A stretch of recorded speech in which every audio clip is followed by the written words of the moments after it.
She went under the wheels. Affected. Welcome to Under the Wheels. I'm Matthew. I'm Gabe. And in today's exciting episode, we are going to talk about John Frankenheimer's penultimate film, Ronin. I'm actually really excited to talk about this. And I'm mainly excited because I think I have a very interesting history with it. And my history with it, actually, you play a pivotal role in. I don't know if you know this. I don't know this. Ooh, this is going to be interesting. So when we get into Ronin, I'm interested to hear what your history with this movie is, because you're one of the few people I know who actually owns it on DVD. I own it on DVD as well, but that's because I got it in a special pack that had The Usual Suspects and Ronin. With that said, I've watched Ronin like 4 or 5 times, and I have never touched The Usual Suspects. So. But yeah, I'm actually really... Because we were talking about it on the last episode, I'm really pumped to talk about Ronin with you. Okay, cool. Do you have any words before we get into what you've been watching lately? Not really. I mean, Ronin, I think, is both... It's one of your and my personal favorites. It's a great movie, but it's also one that I think holds a special place in my heart just because it's one of the movies that I kind of grew up with. So I've seen it like, a dozen times at various points throughout my life. And I've loved it every single time. Interesting. I did not know that. Yeah, I'm excited to get into your personal history with this movie as well, because, well, we'll get into it in a second. I'm actually curious, the last couple of weeks, what have you been watching lately? An interesting mix of things. I watched Tombstone for the first time, and, it's pretty good. I think the best thing about that movie is just its cast, because it's got, like, so many great actors in it, and like great character actors that are just fun. The main crew is Kurt Russell, Val Kilmer, Sam Elliott, and the dude from Aliens. Game over, man. Bill Paxton. Bill Paxton, yeah. Which is like, that's great in and of itself. That's a great cast for a movie. But then you got like Powers Booth, Thomas Hayden Church, freaking Stephen Lang has a pretty big role in the movie, which I didn't even recognize Stephen Lang in it. I just looked at the credits. I was like, "Holy crap, that was Stephen Lang." Was his hair colored? I thought it was still I thought it was still gray even in that movie. Yeah, it's gray in that movie. But he's just like forever so 50. like, yeah, well, he's just like so bearded and dirty in that movie. Yeah. It's hard to recognize him. And I mean, the other thing, it's like probably the earliest movie I've ever seen of Stephen Lang's is Mindhunter, because he plays Freddie Lounds in Mindhunter, and it's weird because he looks like such a dweeb in that movie.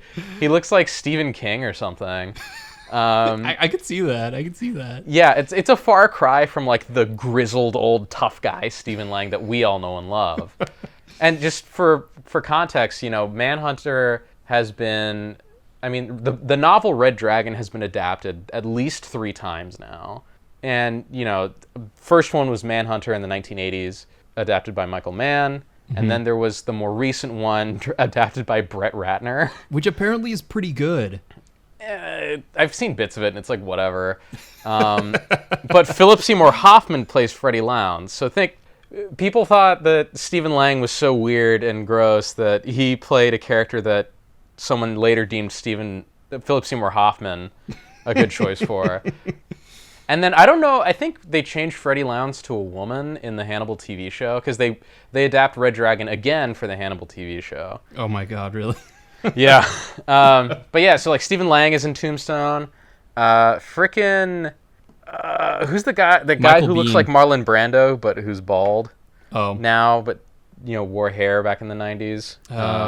What else was he in? Titanic. Oh, Billy Zane. Billy Zane. God, I miss Billy Zane. He's got like a teeny tiny... He's basically a glorified cameo in Tombstone, but it's great. And the whole time, every second that he's on screen, I'm like, man, I wish Billy Zane was in stuff. He's in direct to... 'cause I think he was in like the Scorpion King 3 or 4. So he does direct to DVD stuff now.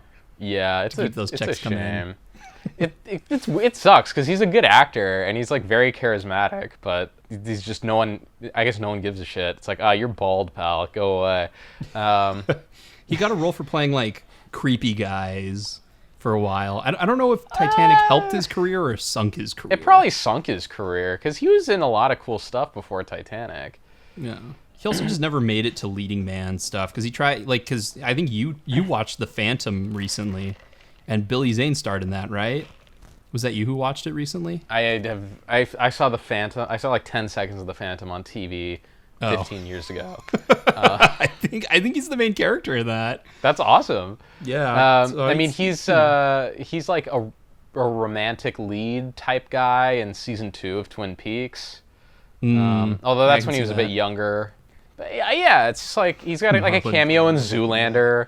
Yeah, I wish he was in more stuff. He's infinitely more likable than DiCaprio, that's for sure. You're talking about Titanic? Yeah. Well, and just real life. Like, in real life, Billy Zane seems like a cool dude, whereas Leonardo DiCaprio seems like a dick.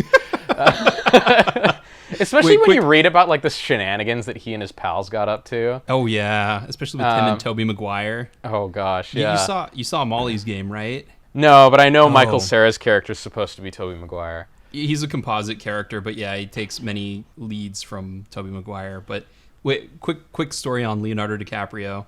You know how when he was in Django Unchained and he smashed the skull and cut his hand, and then he just kept doing the role anyway, and like Kerry Washington looked disgusted.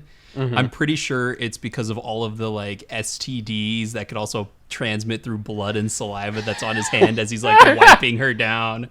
And I'm just like, poor Kerry Washington. She's about to get some bloodborne disease. God. Leonardo DiCaprio. Never had a girlfriend older than 30 or 25. Never had a girlfriend older than 24. So gross. I know. Like, it was okay when you were like 25. As you get closer to 40, now you're in like Seinfeld territory. Ew. Yeah. But yeah, who else? What other great Michael Biehn. Michael Biehn, that's right. Yeah, Tombstone is just stuffed to the gills. Who else? Henry Portrait of a Serial Killer. Michael Rooker is in there. Oh yeah. Damn. What's her name? Dana Delaney's in there. Yeah, it's just who there's another female star in there. There aren't really any big female stars in there, but it's just the cast alone kind of makes the movie. That and Val Kilmer's great performance as Doc Holliday. I mean, everything else in that movie is like serviceable. You know, like the writing is pretty good. The direction is inconsistent. But the other interesting thing about Tombstone is it's the movie that financed Beyond the Black Rainbow, because George P. Cosmatos directed Tombstone. His son, Panos Cosmatos, directed Beyond the Black Rainbow and Under the Wheels, one of the Under the Wheels' favorite movies, Mandy. Mandy, yeah. So if it wasn't for Tombstone, Panos might not have a career. That's a good point. Because he funded all his early stuff off of Tombstone royalties. Jesus Christ. I know TNT used to play that movie all the time. So, like, I'm sure, like, half of it was just, like, TNT royalties over and over again. It feels like the James Cameron movie that doesn't have James Cameron on it. Just based off of the cast. That's what I always thought. I know. Tombstone it's good fun. I mean, you know, a lot of the best parts are just Doc Holliday interacting with everyone, because he's great. Val Kilmer's awesome. The action sequences kind of blur together a lot, especially at the end when they have Wyatt Earp's, kind of revenge ride. That's all just kind of like this montage that the movie definitely sort of falls apart over there, except for the sequence where Doc Holliday has his final showdown with Johnny Ringo. Like, that's still pretty cool. That's the thing that stood out in my mind. That's the thing I always remember. But like everything else about that last act is kind of whatever. All of the earlier stuff is great, though. That's more like character focused and just sort of building the atmosphere of the town and kind of the time that they're living in and the dynamics between all the different groups that want control of the city. So yeah, I mean, Tombstone, solid witness, a little long, a little campy, but all the performances are good, and then Val Kilmer's is exceptional. Yeah. And he is. And just it's a parade of familiar faces. So yeah. Also, this, I guess, makes Guardians of the Galaxy 2 the second movie where Michael Rooker and Kurt Russell starred together. I feel like they had to have been in another movie together. I know Tom Cruise and him were in a movie, Days of Thunder, when Michael Rooker still tried. Yeah, I know. Hey, no, I do. Tom Cruise runs and runs and runs. There was a joke about Tom Cruise running, but that's all right. For president? Well, no, I saw that. I thought that was pretty funny, even though it's I thought that was funny fake. too. It's like, yeah, this is great. The one fun fact about Tombstone, it's kind of like how everyone tells you about how in The Revenant they used all natural lighting. Mm-hmm. Doc Holliday, spoilers, when he's like on his deathbed dying of tuberculosis, I think, right? Yeah. Val Kilmer was like laying in like a bathtub filled with ice to try and get his skin the right color and his lips the right color. Oh my god! Because Val Kilmer is just that extra. I know. Freaking love Val Kilmer. I don't know if I ever want to work with him, especially now that he can't talk. But when he's good in a movie, he's fucking amazing. He really is. I mean, I'd want to bring Val Kilmer out of semi-retirement for something like a non-speaking role, or like he could like wear a mask, like a Bane mask or something. So you could have him like ADR his voice through a bunch of like cool sounding filters and stuff. Watch Dan Olsen's video on the snowman. No, I've seen that. Okay, where it's filmed from the back of his head with him doing ADR. He was also like that. Just seeing Val Kilmer in a movie like that makes me want to watch The Snowman, even though like I have no interest in it whatsoever. Especially watching it like 800 times, like Dan Olsen did. But also, Val Kilmer plays as Blunt Man in Jay and Silent Bob reboot, so it was fun seeing him in that too. Yeah. You know, he didn't say anything, but it's good to see Val Kilmer back. And it actually does he kind of relates to Ronin. But anyway, go ahead and continue. Yeah, so then, interestingly enough, we went on a little side bit about Red Dragon. I watched Silence of the Lambs again with my girlfriend because she loves, like, serial killer thrillers. And it's kind of like Silence of the Lambs is the serial killer thriller. It's, like, the most famous one. And I've seen the movie a few times, and, it's good every time, but it's a couple things I noticed this go round that I didn't notice before is that a lot of the movie is shot from Clarice's point of view. So there's a lot of long stretches of the movie are shot from like a quote-unquote objective perspective. But then like there's a lot of scenes where she is shot objectively or like from like a God's eye view. Mm-hmm. But then whoever she's interacting with is shot from her point of view. Yeah. And it's very like confrontational.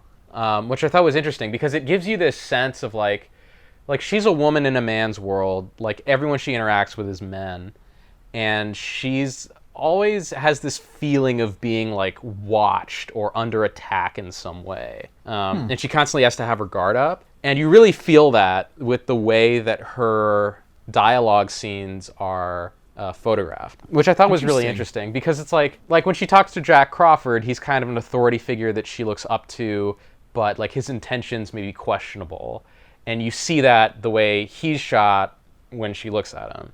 And then like when she talks to Frederick Chilton or the Moth guy, they both like hit on her in really creepy and obvious ways. And like the way they're framed, her disgust is palpable.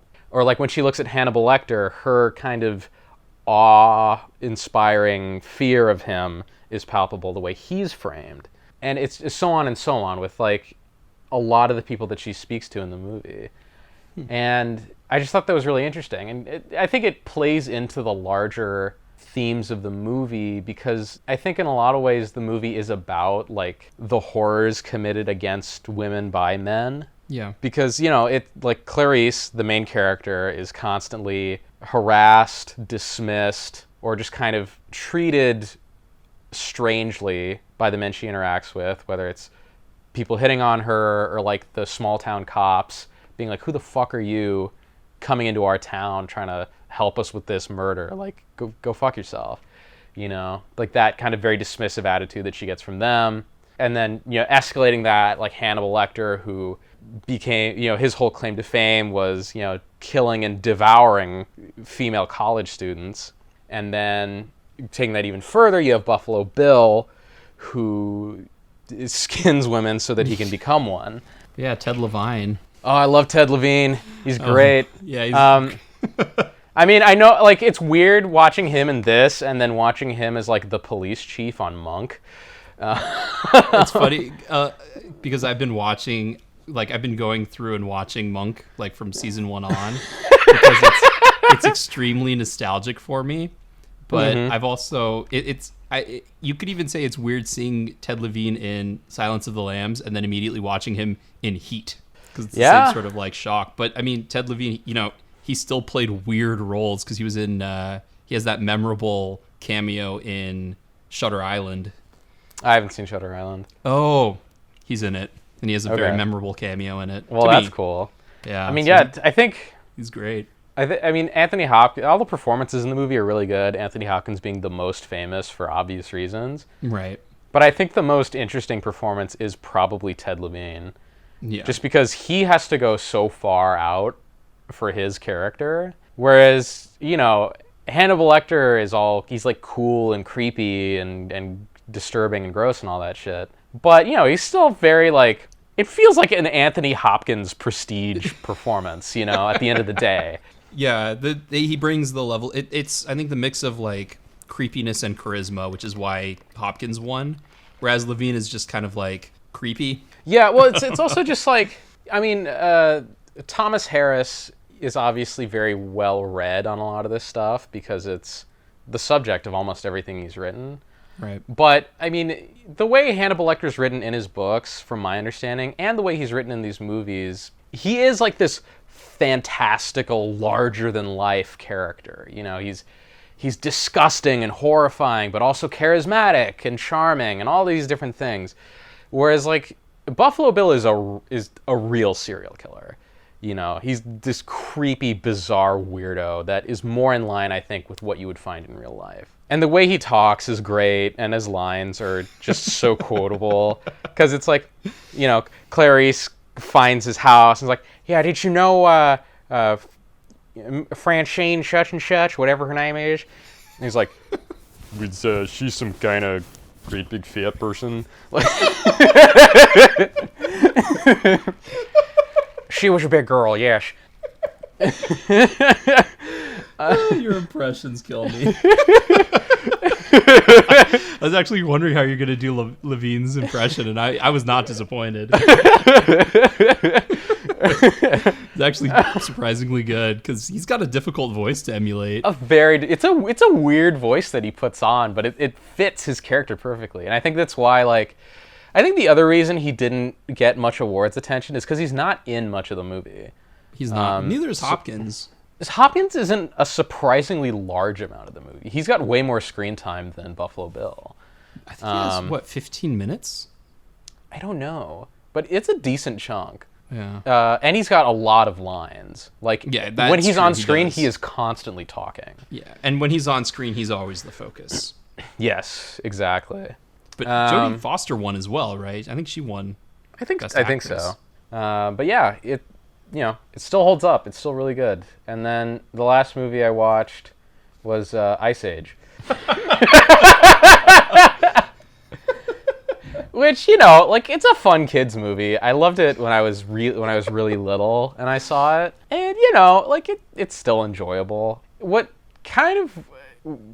I was paying attention to a lot this time around was, it's interesting kind of the cinematic language of animation versus live action, where I think in a lot of classical animation very clearly takes place in a two-dimensional space. The frame doesn't move much, A. And B, it's not moving... You're talking moving to the wrong person about this. And B, it's not moving three-dimensionally most of the time. It's moving, like, left, right, up, down, if it moves at all. And I think that aesthetic, especially in the early days of CGI animation, which Ice Age would belong to, there is still a lot of that bias towards just, you don't need to move the camera a whole lot. Just animate what's in the shot, and then we want to animate something else. We have a new shot. And then then they do move the camera, a lot of the time it's moving up, down, left, right. Contrasted with something like Ronin, where you strap a camera to the front of a car, drive it 100 miles an hour through traffic. Very different ways of using the frame to tell your story. So I just thought that was interesting, because there's a lot of visual gags in Ice Age that rely on very two-dimensional camera moves. Okay. Which just kind of stuck out to me this go-around. Yeah. Any one in particular that you can say? Because usually I know when you ask me for examples, I'm like, oh, fuck. There's a couple. One? So, like, the movie starts with all of these Pleistocene animals migrating south, for the winter, and Sid the Sloth gets left behind because he's annoying and no one likes him. I love John Leguizamo in those movies. Yeah, I mean, John Leguizamo's fun. But he wakes up on his tree branch and he's trying to look for his family members. And him looking for his family members, every time he says a name, the camera pans two-dimensionally up, down, left, right to different branches on this tree that are noticeably empty. And there's like several bits of physical comedy that take place entirely within a two-dimensional space. Like, they're completely horizontal. So, like, he steps on a rake and hits himself. Horizontal. Right. He falls down. He tries to climb up a cliff and ends up falling down, hitting his head on a bunch of things. All that's horizontal. Or vertical. Or vertical.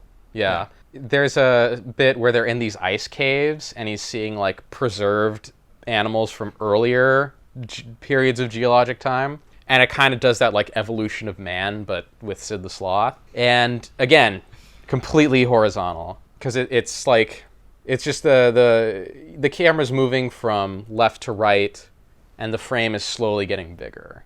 Mm-hmm. Technically there is some pulling out that's going on, but the visual nature of the gag is two-dimensional. Gotcha. You're seeing more of a 2D image as the shot progresses. Yeah. So I was just thinking about that and other animated movies I've seen, especially from this era, and kind of how they compare to traditional film in the way they use space and the way they move the frame or don't move the frame. Yeah, I mean, if I had to make an argument, which I'm going to, the only thing, like, because a lot of and I'm going to use Disney because Disney was the king in the early 90s. They started experimenting with, like back in the 40s, they had the multi-plane camera, so the camera could move through Z-space a little bit. Yeah. And then when they switched to digital, they started using deep canvas technology, which is why, I don't know if you remember Tarzan at all, but Tarzan had all of those, like, three sequences where Tarzan's, like skateboarding on vines, basically. Yeah, and he's coming forward and stuff. But I think the computing power at that time, in order to generate realistic 3D environments to do Z-space movement, probably wasn't where it could be, as far as, like, having the environments be fully featured and then moving through Z-space. I mean, and what I'm saying is, obviously, there's going to be exceptions because... Right. Because even in Ice Age, there's stuff. Yeah, even in Ice Age, there is stuff that is closer to traditional film. It's just in it's the minority of the shots in the movie. Because, there is some good 3D, like, three-dimensional movement. But, I mean, if you want to talk about exceptions, I think probably the clearest one, Richard Williams, maybe the greatest technical animator of all time, his whole shtick was drawing three-dimensional camera movement. Mm-hmm. I'm actually he'd been doing that. I was going to reference him, yeah. Yeah, I mean, and he'd been doing that since, like, the 60s, I want to say? 60s, 70s? I mean, obviously, Who Framed Roger Rabbit and the... Thief and the Cobbler? The Thief and the Cobbler being his two kind of greatest performances as an animator. So, I mean, obviously, he is the big glaring exception to all this, but... Right. I'm speaking more, like... What is the majority of animation doing? Yeah, I mean, it's like I said, especially knowing what I know about, like, watching the animation and stuff, like 3D was a huge thing. I mean, I think it's all those when Shrek 4D or whatever, 3D or whatever, when they started making those movies where they're like, hey, look, 3D, put on the glasses. Then everyone was like, oh, we should put the camera down and have these long tracking shots. Well, I think the other thing too, it's like when you got animation directors in with more film sensibilities, like Brad Bird, Yeah. Like, you watch even the Iron Giant, and there's a lot of, I mean, the Iron Giant's mostly hand drawn. Yeah.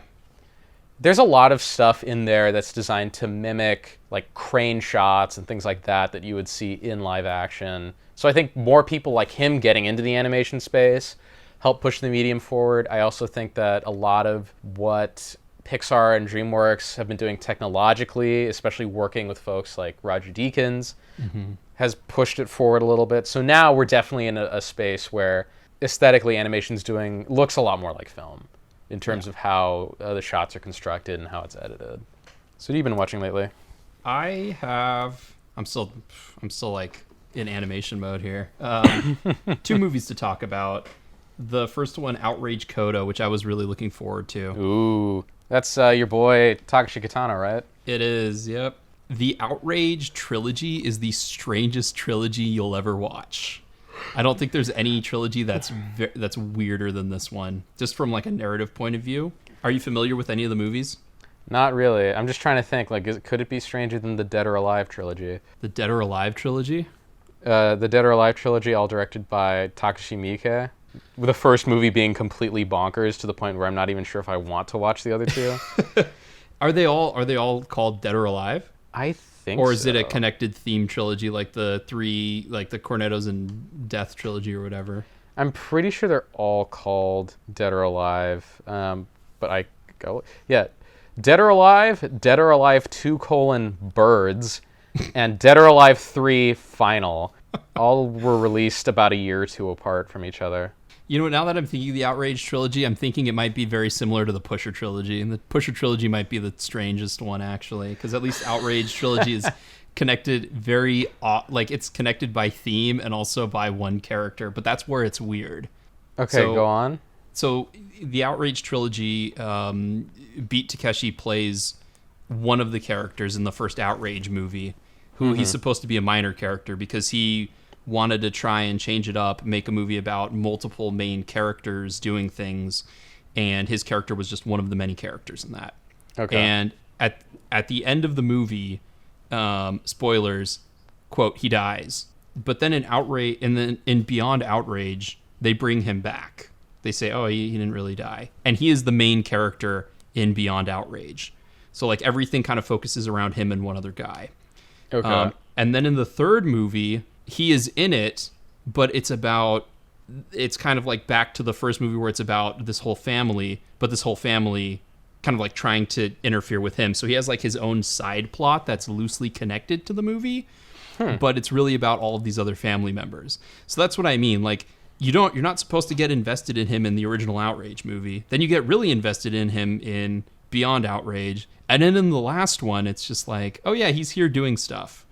But then there's this other plot line, which is to say Beyond Outrage is probably the best of the 3. Yeah, Outrage Coda was kind of it was okay. All of the movies are just about people getting mad in the Yakuza. And hence the name. Hence the name Outrage. And like people getting revenge and stuff. And it's okay, but it's not nearly as good as Sonatine or Hanabi. Yeah. And if you haven't seen any Beat Takeshi movies, that's where you should start, I think. Those are his best. But it was fun. They're almost lazy in how they're done, these 3 movies, because it's a lot of like, you can tell these guys are Yakuza because they're wearing black suits. You can tell these guys are punk Yakuza because they're wearing Hawaiian shirts. Everyone drives black cars. Everyone's in really nice office buildings. These people are mad. Fingers need to be cut off for honor purposes. It just kind of assumes you know these beats and kind of goes forward. So, but it still has his style of like really slow shots, really long takes. It's if you've never seen a movie of his, I definitely recommend watching either Sonatine or Hanabi because it's just different, and that's what I like about it. Yeah.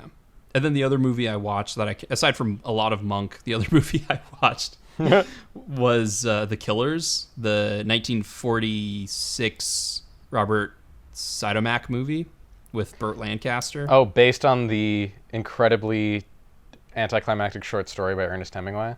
Yes, which I've never read. I don't want I've to read it. I mean, I've read it. I like Hemingway's style, and his use of verbiage is always cool. Mm-hmm. But the biggest issue with a lot of his stuff is that it just has no plot and goes nowhere. So you can actually help me on this. I heard that. Have you seen the movie? Mm-mm. Okay, so the movie starts with the Swede. I don't know if that's his name in the book, but The boxer, yeah, the boxer. He gets gunned down by two killers, and then the movie proceeds to follow an insurance salesman in kind of like a Citizen Kane style. He goes to this place, gets a little bit of information, goes to this place, gets more information, goes to this place, gets more information, and then thinks he solved the crime, puts his life on the line, yada yada yada. I heard that the book is just the flashbacks of like when the Swede, after he loses his match because his right arm is busted and he can't fight anymore, to like getting invested in like with some gangsters, and then going to prison, coming out. There's one more job he has to do. They do the job, but then he thinks that he's going to be. Tell me if I'm spoiling too much. No. I'm never gonna see this movie, so. You should watch it. Really? Yes, you should watch it. I won't tell you any of the present day stuff because that stuff I hear is different. But then like they do the big heist at the hat factory, and then he gets double crossed. And then this is nothing like the short story at all.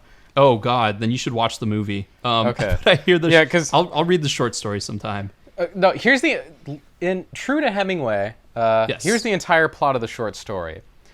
So, two hitmen walk into a lunchroom, order something that's not on the menu. Then one of them goes to the kitchen and ties up the cooks, and they have a conversation where they reveal that they're here to kill a Swedish boxer for a friend, quote unquote. Everything with Hemingway is implied, and never stated outright.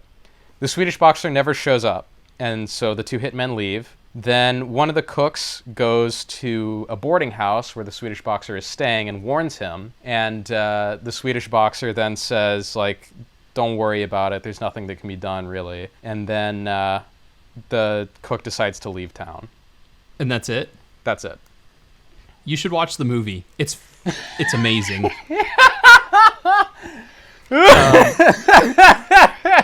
I feel so bad now. But you should watch the movie because it was... You know how like everyone loves the deep focus shots in Citizen Kane? Yeah. There's a lot of that going on. There's a lot of like a lot of stuff happening in the frame of the camera.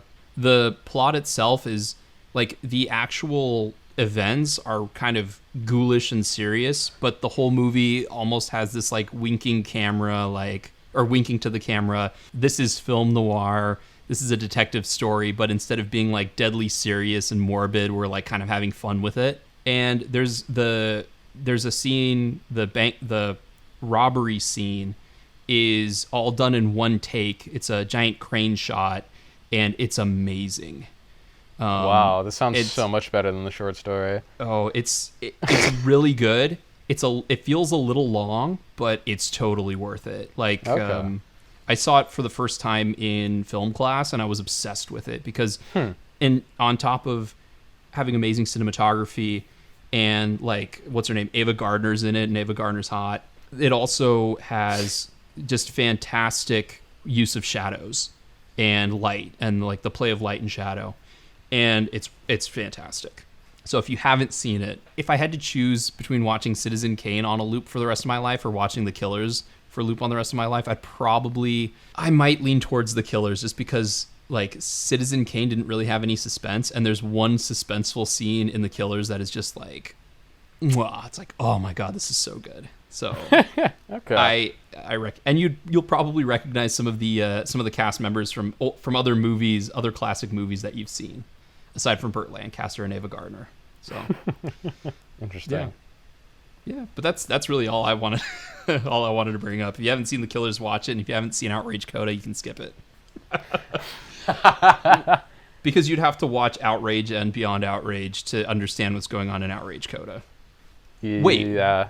With that said, there are some deaths that are just shot so honestly that they made me uncomfortable. So like one guy had like a little cherry bomb in his mouth. Wait, is this Outrage Coda? In Outrage Coda, yeah. He had like a cherry bomb in his mouth. They actually, you could see the fuse, and they light the fuse, and the camera just kind of trails the fuse as it goes up, and it'll cut occasionally to like the people watching and stuff. And it just put me so on edge. I was like, oh my God, this is so fucked up. And a guy shoots himself in the head in one scene as well, and it's just like so matter of fact that you're just like, what the fuck? It's really it's really intense. Like the intense scenes are really good, and you know the Japanese Yakuza stuff is really interesting as well. But you know, yeah. So let's talk about something I'm really excited to talk about. Yes. Let's talk about Ronin. Yes. Do you want to start, or do you want me to? Go ahead. Okay. So when I first saw Ronin, I enjoyed it, and then I met you. I personally like David Mamet's writing. Like a lot of people, I think some of his lines of dialogue, I like them because they're really corny. And they're corny, but sound so badass at the same time. In Heist, there's a line, everybody likes money. That's why they call it money. And it's like, all right, that's fine. And I found out that he wrote this. So anytime you get like a playwright who's really good with dialogue writing a script, the dialogue is always excellent. So that's one of the things I like about it. I also was kind of like intrigued by it because of like I heard that they had really good car chase scenes, and I was like, all right, we'll see. But then also because I'm just a really big fan of like medieval Japanese culture and history, and so a movie called Ronin, I was like, what the fuck is a bunch of Americans and Europeans doing in a movie called Ronin? So that's what brought me to start watching it. And then I talked to you, and you just absolutely love this movie. Yes, I do. And your love of the movie made me go back and rewatch it. And I will say, every single time I've watched it, I've liked it more and more. Mm-hmm. So it's like my appreciation of it continues to go up in like really small things here and there. So that's why you play a pivotal role in my relationship with Ronin. Yeah, I think I first saw Ronin when I was maybe 10 or so, maybe a little younger. Oh my God. Because it's like, it was on TV, and I watched the bit where, like in the middle, they have that confrontation at the that little Coliseum in Nice that sort of spirals out of control and turns into the best car chase of the movie, arguably. Yeah. And I was just floored by it. I'm like, oh my God, this is so cool. My little 10-year-old brain just loved it. And then I was asking my dad, like, what is this? And he's like, it's a movie called Ronin. It's really, really good. And I'm like, why is it called Ronin? It's not in Japan. And he's like, well, just keep watching. They'll explain it. And then, because the scene right after that is when they go to the former spy who makes miniatures, and he talks about the 47 Ronin and stuff. And I'm like, I don't get it because I'm 10. It's just like, okay, this guy talks about Ronin for like one scene and that's it. And then it wasn't until a few years later when my dad got a copy of it on DVD because he really loves it. And I just sat down and watched the whole thing all the way through. And then I got it. I'm like, oh, okay, it's a metaphor. But yeah, ever since then, I've absolutely been in love with this movie. It's a movie that I can quote just endlessly with other people in my family who've seen it. Like I'm always me and my family are always quoting that's the first thing they teach you stuff. Mm-hmm. You know, it's like, if there's any doubt, there is no doubt. There's no doubt. That's the first thing they teach you. And then it's like blah blah blah. I don't remember. That's the second thing they teach you. My favorite is one of my favorites is who was that? I went to high school with him. Yeah. There's a lot of good quotables in this movie. I mean, there's you can be part of the solution, you can be part of the problem. Otherwise, you're just part of the scenery. My favorite is, what's in the case? Just because it's the ultimate MacGuffin. Oh, it is the ultimate MacGuffin. It really does not matter at all what's in the case. Even like the best is at the very end of the movie when he's like, well, I won't spoil that yet, but the case is the ultimate MacGuffin. But yeah, it's just like all the great dialogue, all the character relationships, all the awesome car chases, just the way, the twists and turns of it, how heavily plotted it is, and the way that it kind of like it doesn't care to just kill people left and right. You know? Or just get rid of him if need be. Yeah, it's like, oh, you thought this guy was important? He's dead now. Oh, we spent 10 minutes building up Sean Bean just to get rid of him? Yeah. Yeah, exactly. In one of those rare movies where Sean Bean actually lives. He actually lives. He just gets dismissed because he sucks at his job. And pukes. Big time. He pukes, and he doesn't know the color of the boathouse at Hereford. He doesn't know the color of the boathouse. That's how we knew. I mean, come on. Like, how did I get the upper hand on you? Me and a cup of coffee. Come on. I know. So fucking good, dude. It's Robert like, De Niro's so awesome in this movie. Oh, he's so awesome. It's like you want to set up a fucking crossfire? I just got you in a crossfire with a cup of coffee. That's what it is.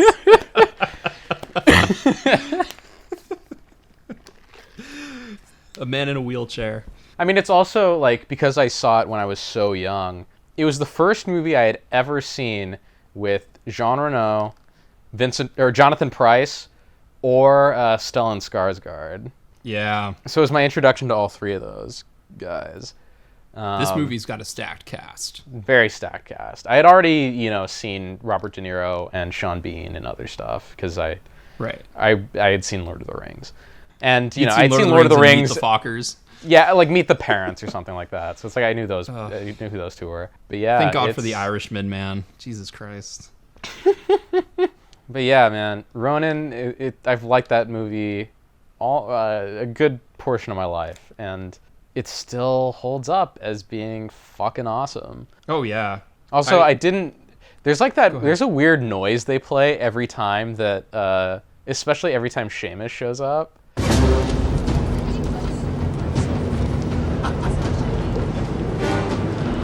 Excuse me. Excuse me, monsieur.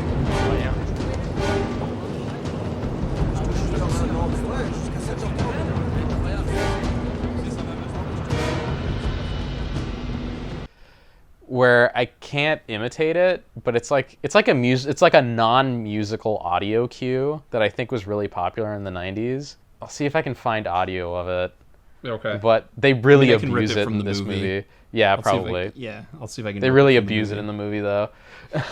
Seamus. Also, that lady, Deirdre, I didn't realize she wasn't Irish because I've never seen her in anything else. So I just assumed like she was some Irish chick that's only in this movie. Yeah. I'm like, I feel like I've seen Natasha McElhone in some other stuff. I thought she was just like a model that they got to do the role, and I actually thought her Irish accent wasn't particularly good. But it is. Yes. Yes. Seamus. There was one line she said that I was just like, ooh, it's overdoing it. I thought Jonathan Pryce's was way more like overbaked than hers. They were both really bad. Hers is just heavy. His sounds like over the top. Yeah, I mean, is Jonathan Pryce ever like? Can you ever really take him seriously though? Have you ever seen Brazil? No. He's good in that. Robert De Niro is also in Brazil, funnily enough. I don't think he's bad. I don't think I like watching Jonathan Pryce in things like, Pirates of the Caribbean, The Curse of the Black Pearl. He's great in that, for the fucking 5 minutes he's in it. But I didn't watch him in Game of Thrones. What else? There was a time he was popping up in everything, and I was like, yeah, Jonathan Pryce is great. I'm sure he's great in The Two Popes. Ugh, who cares? Fucking Two Popes. How did that get an Academy Award nomination? For fuck's sake.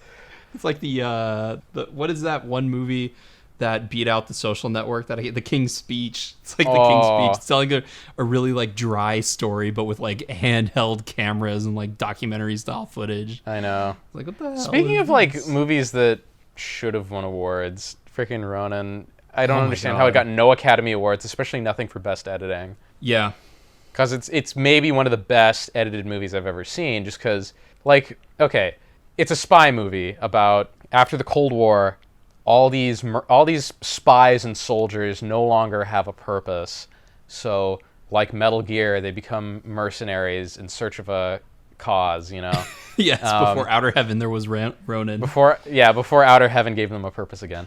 So it's like this sense of people who spent their whole life following orders, doing what they're told, doing horrible things out of a sense of duty and out of a sense of honor. And now that duty's ripped away from them. And they're just trying to survive. And, it's like they all know each other in this weird... It's like they've all, like, been on opposite sides of various conflicts in the past, and they all know each other, and there's this weird, like, hey, don't I know you? It's like, oh, yeah, we were in Vienna or whatever. Oh, yeah. And then they start shooting at each other.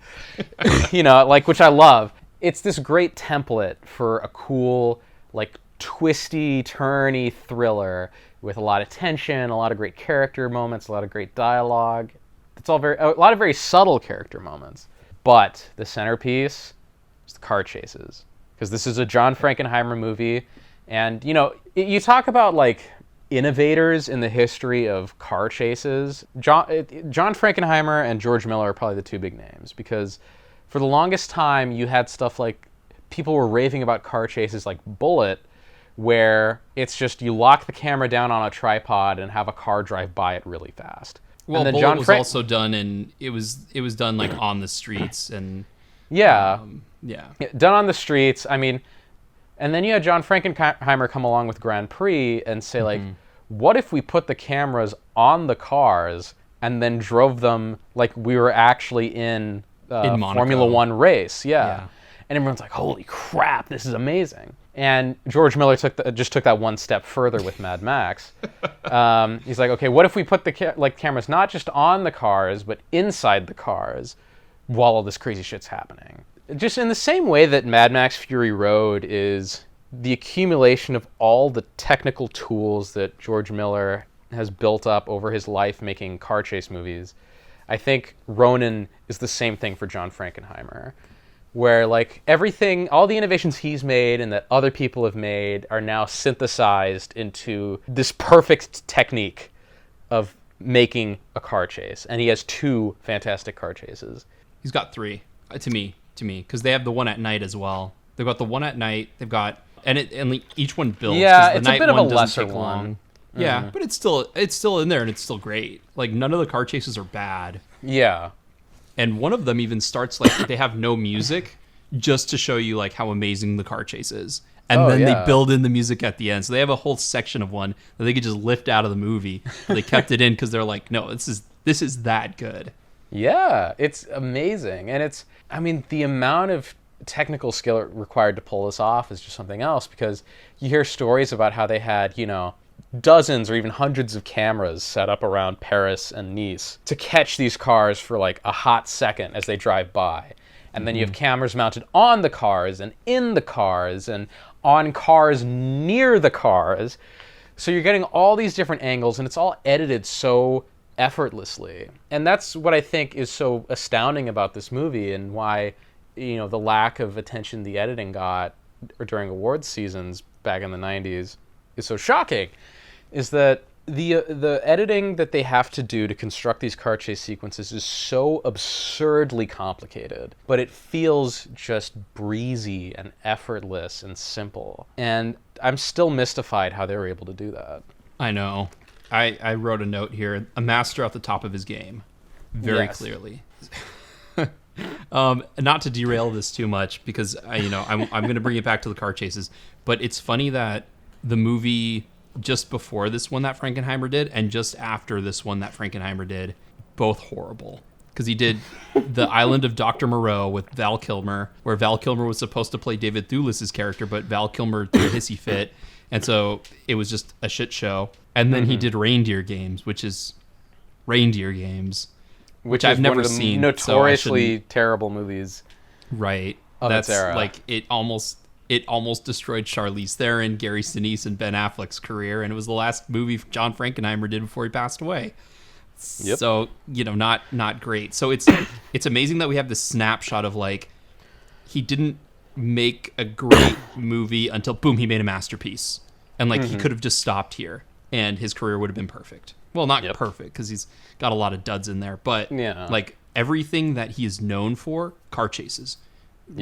Plots with a lot of red herrings, old school action and old school acting. Like it's all in this movie. It's just like a master at the top of his game. Kind of like how like Ron and Dreams or Kurosawa's last great movies before he was done. It's great seeing a guy hitting all of the things that he's known for and hitting them with a pitch perfect sound. Yeah, they're like the last gasps of brilliance. Mm-hmm. And I mean, I think for a lot of people, like the best, at least a lot of the reviews at the time, the best thing in the movie was Robert De Niro, which is also weird because there was that phase after like the 1980s where De Niro went on a streak of playing like action heroes, even though he was in his like 50s or 60s or something. I think he's 50s. So, wait, are you saying that Robert De Niro is the real like OG Liam Neeson, like prestige actor, and then as soon as he hits 50 and gets a bunch of gray hairs, he's Mr. Action Hero? I mean, it feels kind of like that. Like, because for the longest time, I always thought it was Denzel Washington that was the original, you know, because it's like he's this very prestigious, serious, dramatic actor. And then as soon as he hits like 45, it's like, boom, man on fire. That's actually really funny. I didn't even realize it was a trend. I thought it was just like I saw that Keanu Reeves did it, but you're right, because Liam Neeson did it in like the late 2000s. And yeah, I mean, you're right. Denzel did, because he had two guns and like all these other weird movies. Yeah, Denzel did. So I guess Robert De Niro, as he is in many ways, paved the way for Denzel and Liam Neeson. Maybe, because like the movies that come to mind are like Heat and this. Like this is such a weird outlier where you look at Ronin and then you look 5 years later into De Niro's career and all of a sudden he's playing like super old guy roles. In like Meet the Fockers and stuff, and it's just like he had to get his last bit of action movie awesomeness in and like banging young girls and stuff when he's like turning 50 or 60. But he's so awesome in this. One thing I didn't really pick up on in all of my viewings of the movie was the romantic subplot between De Niro and Deirdre, just because there's so much animosity between them a lot of the time. The quote romantic unquote subplot. Yeah, also just because it kind of sucks. Like it's not really handled bad. at all. It just kind of comes out of nowhere for one scene, and then the rest of the movie, it seems like they don't really like each other. But he's like constantly like looking for her, and he's like, I want to save you, and she's like, I didn't notice that at all until this time watching the movie, because it's like, oh wait, he still likes her. What the fuck? This movie's so fucking awesome. Yeah, I know. There's like that weird scene where like they kiss once in the car, and then she like straddles him, and then like they come back, and it's just like they're kind of like flirt fighting, I guess. And then she runs away with Seamus. Yeah. And then but then he like tries to fucking kill her. Wait, he tries, because I remember like De Niro runs up to her and he's got the gun and everything. He's like, "Get out of here!" No. Before that, Jean Reno De Niro's chasing them. Reno shoots the tire out from under their car. Their car flips off a bridge, and they're both like badly wounded. And then Jean Reno and Robert De Niro just start shooting at their car until it blows up. When it goes on over the overpass. That's right. Yeah.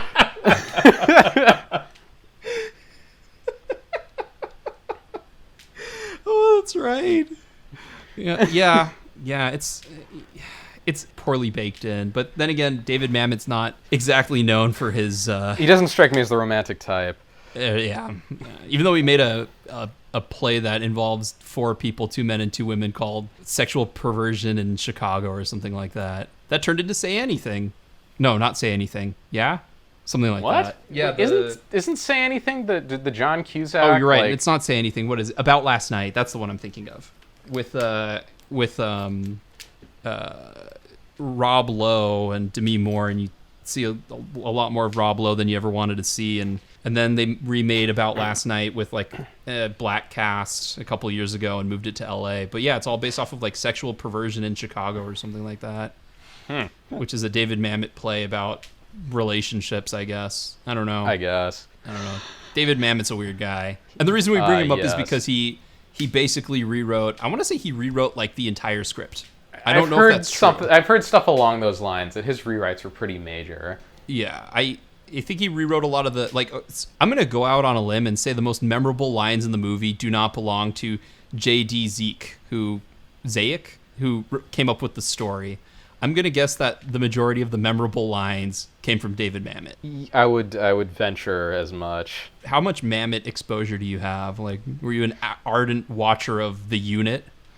No, I mean, I have a decent amount of Mamet exposure. Like, one of my favorite movies is The Untouchables, which is another David Mamet script. Yeah. I mean, I'm familiar with his way of writing dialogue, where like at its worst, it's this incredibly self-indulgent like thing where people repeat the same words over and over again with different inflections to mean different things, and it's just his way of going like, "Oh, look how cool I am." But at its best, he does write great dialogue.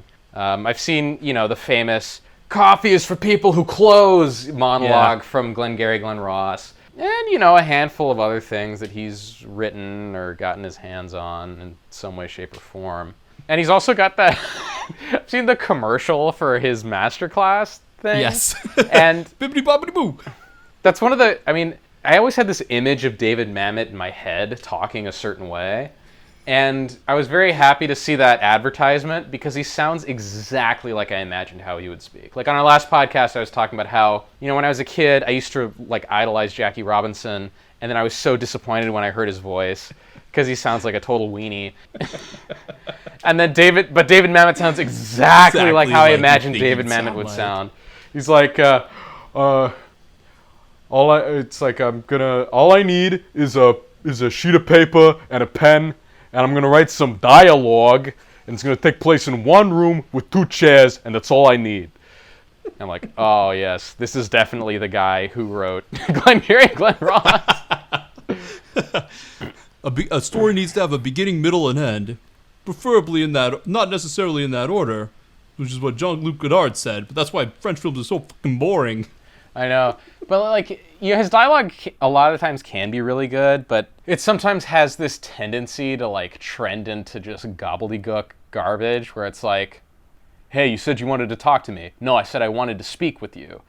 Oh, so are we talking or are we speaking? It's like, go fuck yourself! What a waste of words!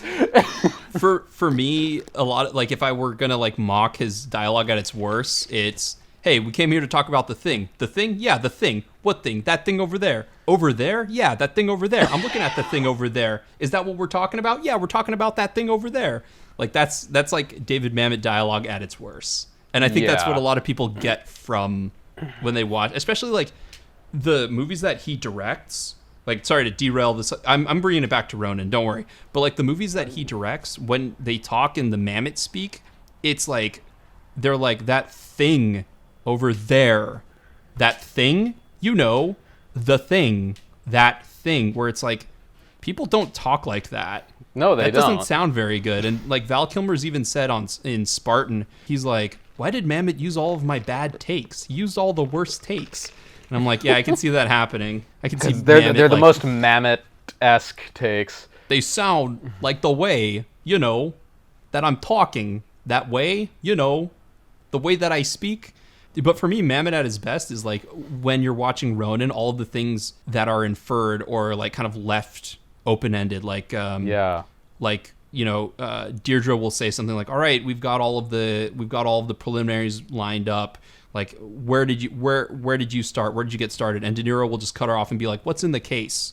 Like there's this way that he handles people who are trying to like disguise themselves, that they talk very direct. And like they don't make up a lot of stuff. Like in Reservoir Dogs, there's that moment where like Tim Roth has to like go on this really long story, and it's like if this is a David Mamet film, I'm like, so what's your background? And he's like, is that a cup of coffee? Can I have a cup of coffee? All right, I'm gonna go get a cup of coffee. That I like about his stuff. Like everything I need to learn about being a con man, I'll just watch David Mamet movies.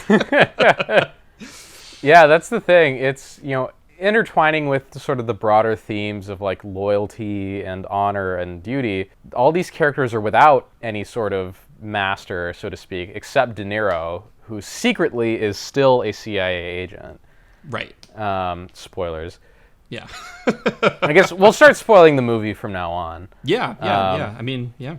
So it's interesting that he's in disguise as a mercenary when he's really a CIA agent, and he doesn't give any backstory. He leaves everything to just implication, and anytime someone tries to like pry, he just sort of misdirects them or says something that is ridiculously open-ended. It's like it's smart. It's like how you would actually deal with it the best way possible.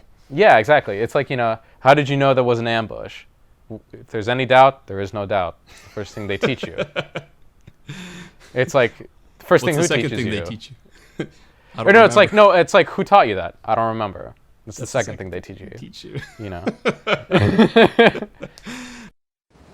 Under the bridge, by the river.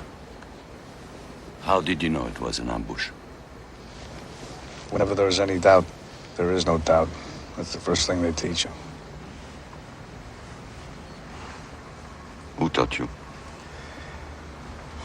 I don't remember. That's the second thing they teach you.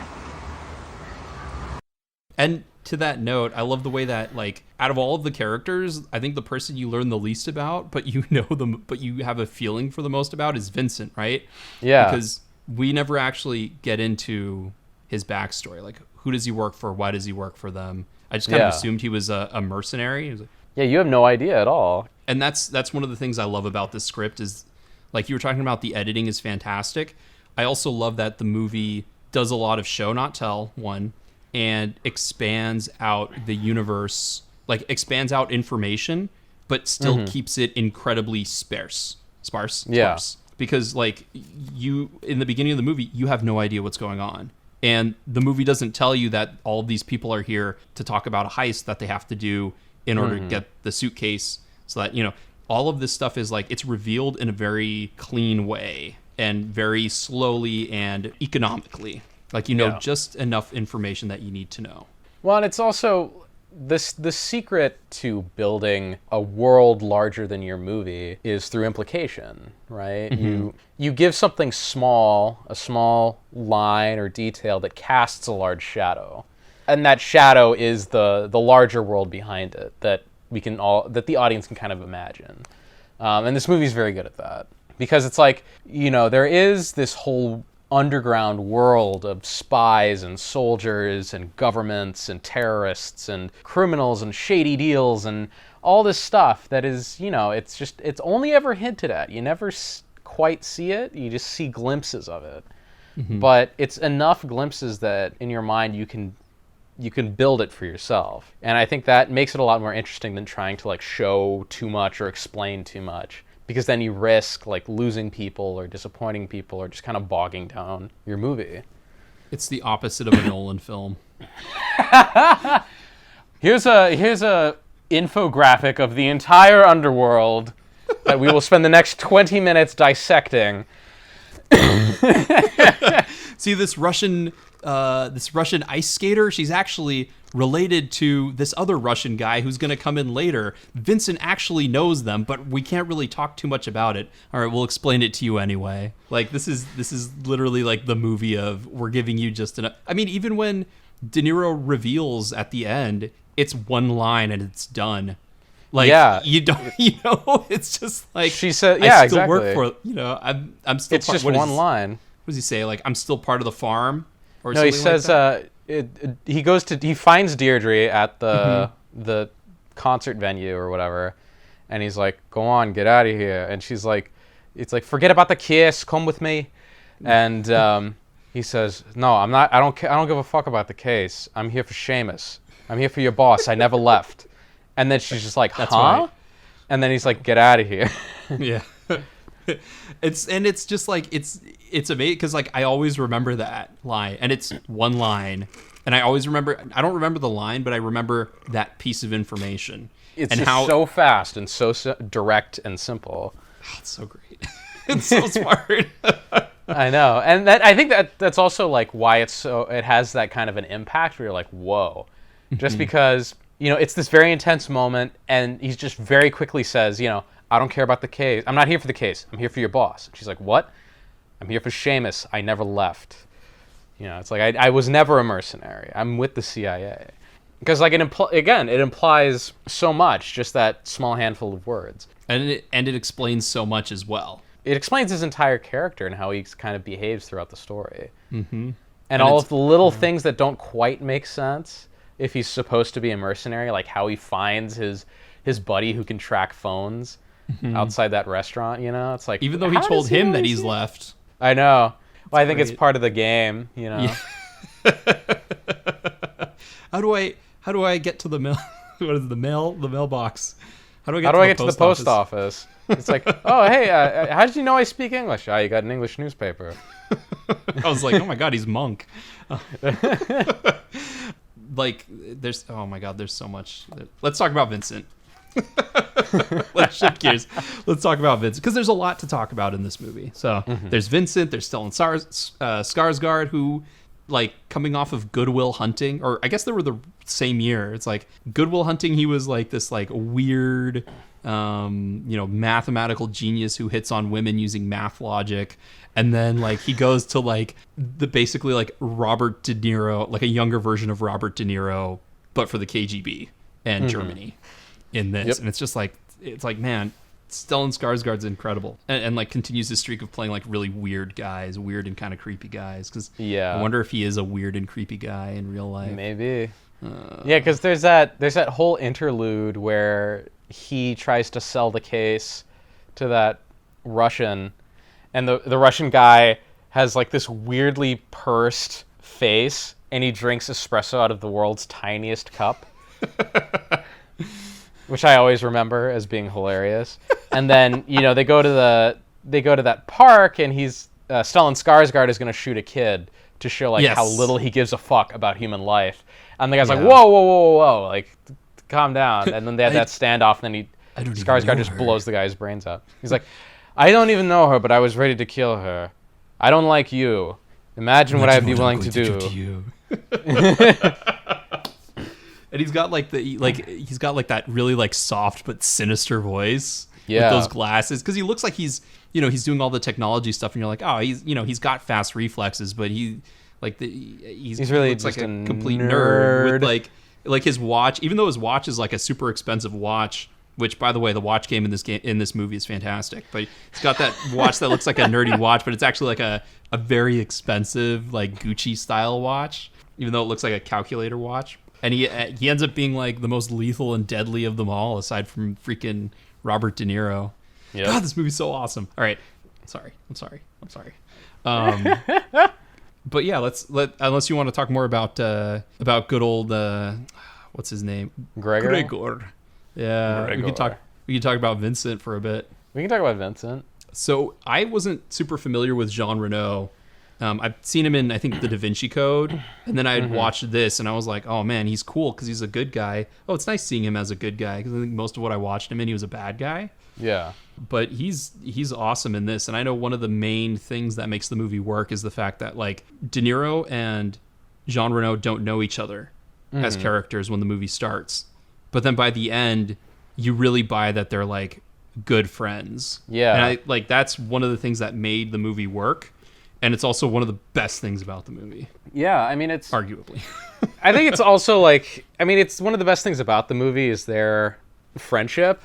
Also, just the fact that, like, everyone is so shady, but then Jean Reno is, like, just very, like, polite and earnest. And he never attempts to hide anything or, like, be misleading.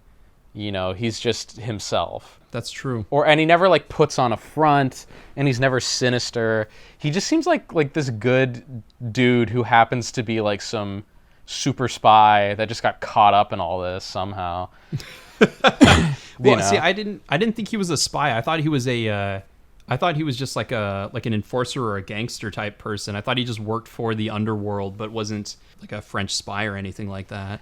Well, I don't know, because it's implied that his friend, the miniaturist, works in intelligence, or used to work in intelligence. I thought he was a if you've seen in Heat, who what's his name? Can't think of his name. Angelina Jolie's dad was. I thought that's what the kind of role that he kind of was in the movie. John Voight. John Voight in Heat. I don't remember John Voight even being in Heat, so in Grand Theft Auto 4, the guy who had trouble walking with the walking stick that gave you the assassination missions. I thought that's the kind of character he was, where he was able to fence information and provide it, but he didn't actually do the jobs. I thought it was implied that he works in intelligence just because he talks as if he had been in Robert De Niro's shoes before. Gotcha. I like the fact that it's that to me at least it's kind of ambiguous. It's ambiguous, yeah. Yeah. I mean, again, it's like little things that imply a lot. Little things about their interaction imply this guy's backstory. I think, like I said, I think this is the first movie I had ever seen Jean Reno in. So that kind of this is my frame of reference for him ever since. I think the other reason why he adds a lot is, because his character is completely different from all the other characters, but also just because in a movie about what is the meaning of honor and loyalty in a world that those two things are either don't exist or they're not valued very much, he and De Niro's character develop like a sense of loyalty towards each other, where it's like even if they're not part of some larger cause, they're just trying to help each other get through this. He saved my life. That's all you need. That's all you need to know. Yep. He saved my life. It's funny because they even have the whole kicking the dog scene, like saving the dog and kicking the dog, because he offers that one guy a cigarette at the stadium, and then when they have to go and beat the shit out of him to get into the dressing room, he's like, I can't do it. I couldn't live with myself if I could. Yeah. A lot of good moments too. I also like how that's one of his character traits is he always gives people cigarettes. Yes. Yeah, it's such a. They talk a lot about oh, you can't do that in a movie these days. I mean, let's be honest. You probably can't really get away with that in a movie these days if it was set in America. I know, because people don't really smoke much here, but in France, on the other hand, yeah, and also that his cigarette. I don't know if this comes through on the DVD, but when I watched it on Prime because I wanted to watch it in high definition because I'm shallow and that does add an extra layer to me. I noticed that his cigarettes were all yellow. Yep. Which is kind of they're cool all too, I guess unfiltered. What's it, that one American guy? Anyone have any cigarettes? You smoke too much. And then Jean Reno just gives him a cigarette. Gives him a cigarette anyway. Jean Reno is awesome in this, and I never really understood why he was an international star until I watched this movie. And I think a lot of it has to do with, like you said, he's very good at balancing the action, the hard edge of the action hero, while bringing a lot of compassion. Yeah, he does it incredibly well in a way that De Niro doesn't necessarily have to do in this movie. Exactly. He can kind of be the cold, detached guy. When De Niro can, yeah. When Renault is everybody's friend. Yeah, as they say, the quote heart of the movie, unquote. I don't know if that's true in this case, but he is. I mean, it kind of is, yeah. If we're gonna use studio speak.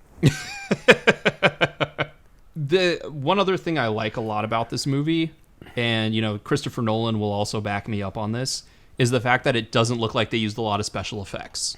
They used a lot of visual effects. They didn't use a lot of visual effects.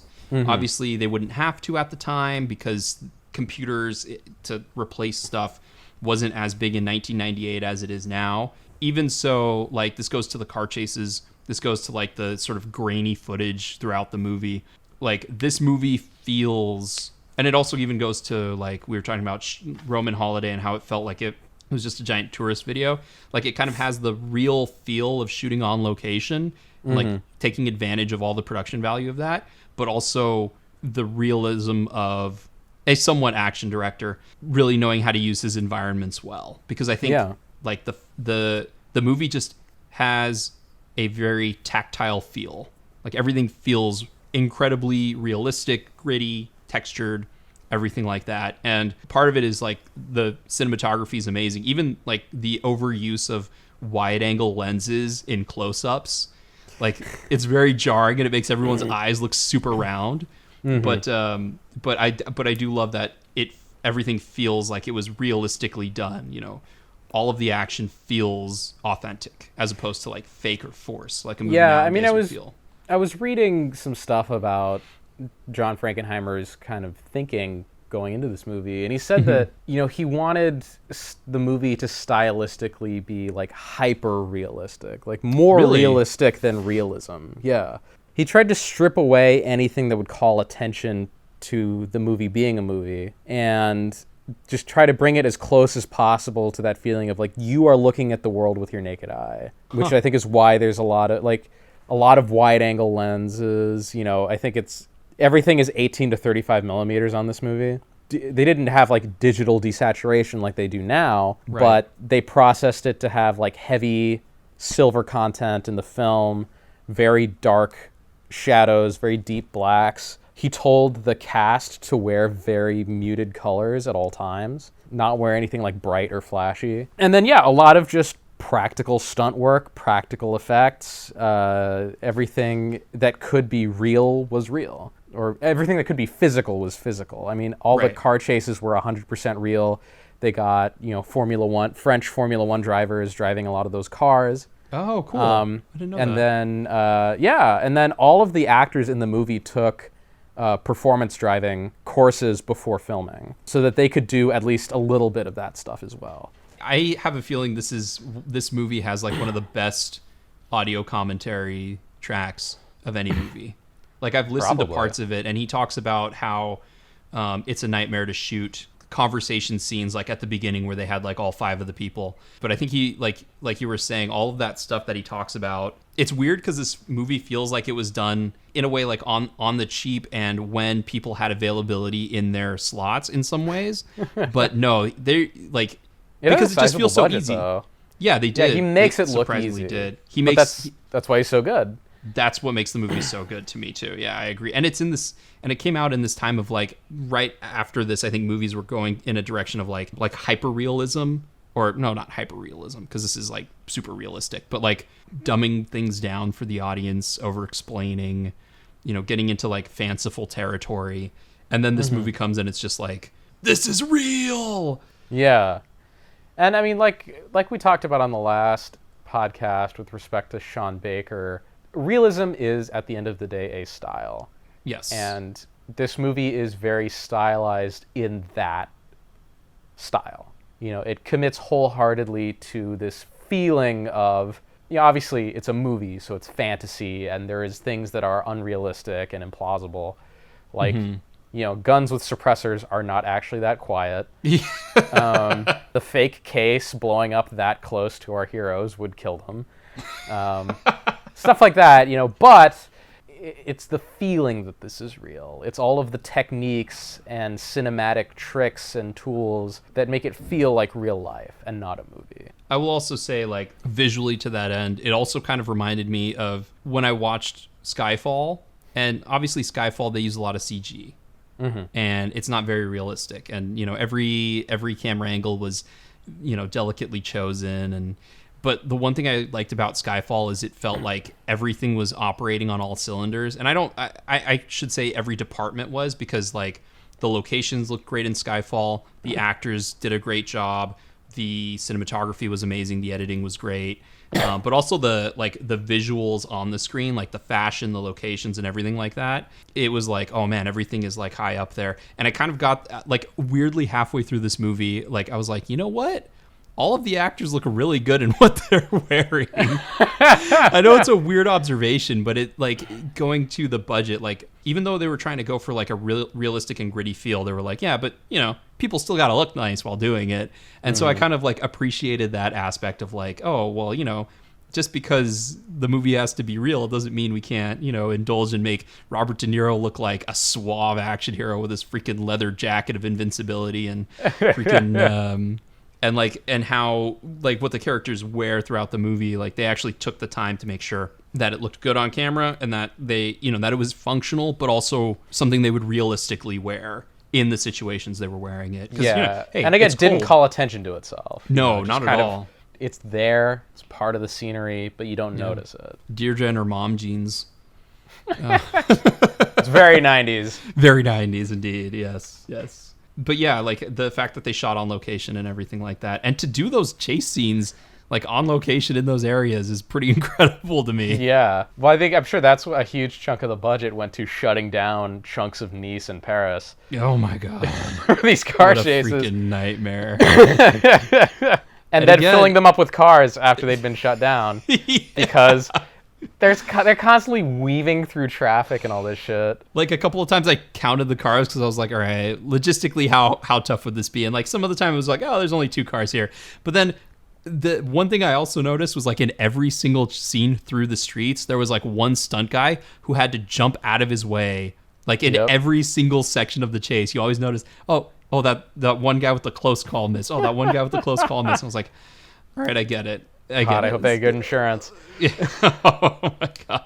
Well, I'm sure like the cars are like really far away from them, but it adds to the feel. But I was like, how many times can you really do this and get away with it? You know, apparently a lot. Apparently a lot. Yeah. I mean, it's the other thing too is just especially in the big car chase about 2/3 of the way through the movie. That one is so long and complicated and has so many moving parts. And also, like, it's got an entire sequence where, you know, both cars are chasing each other against traffic. And I'm just sitting here thinking, it's like, it blows my mind that Deirdre is probably a better driver than, like, Dominic Toretto.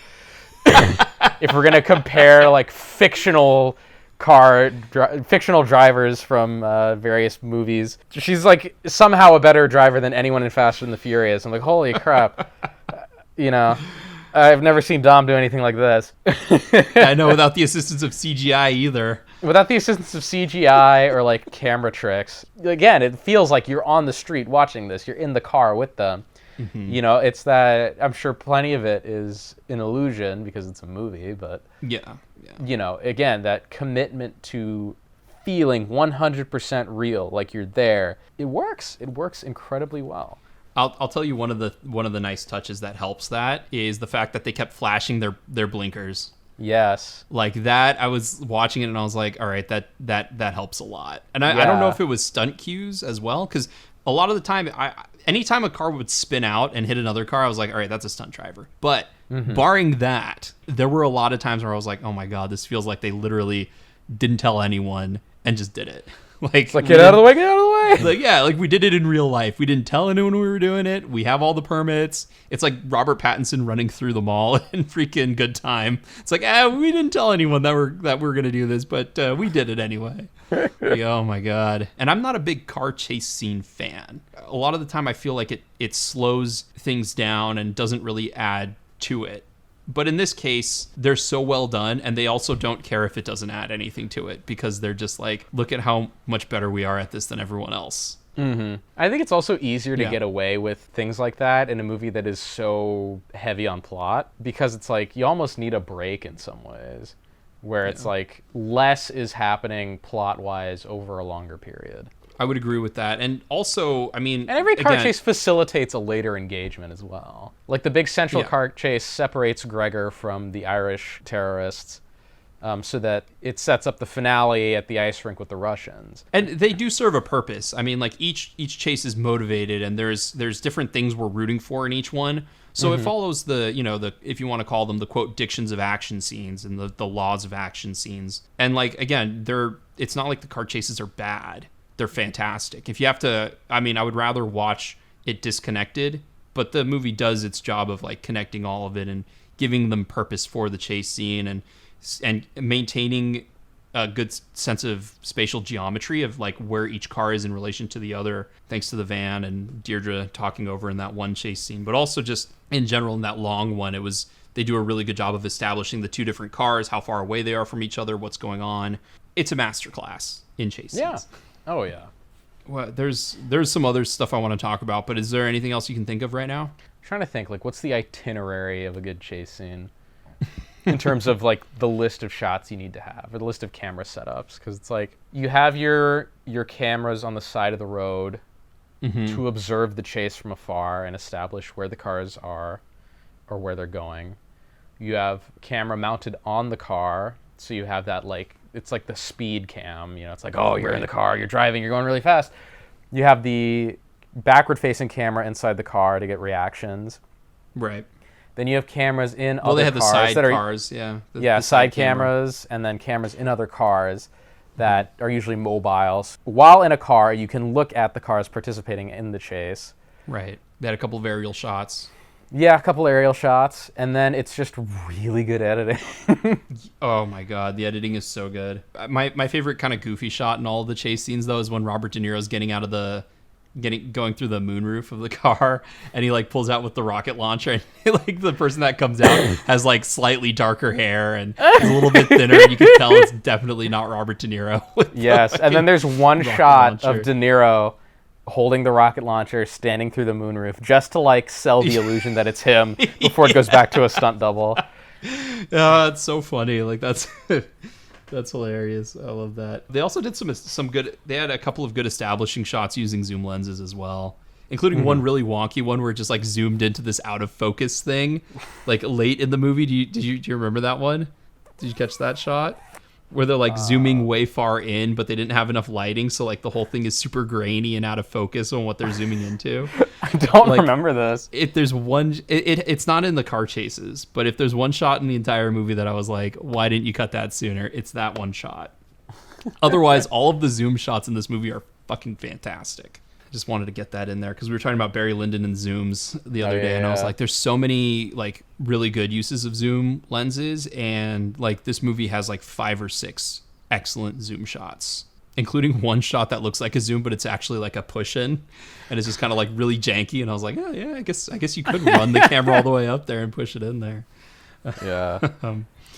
But I just appreciate how ruthless the movie is towards its characters. Yeah.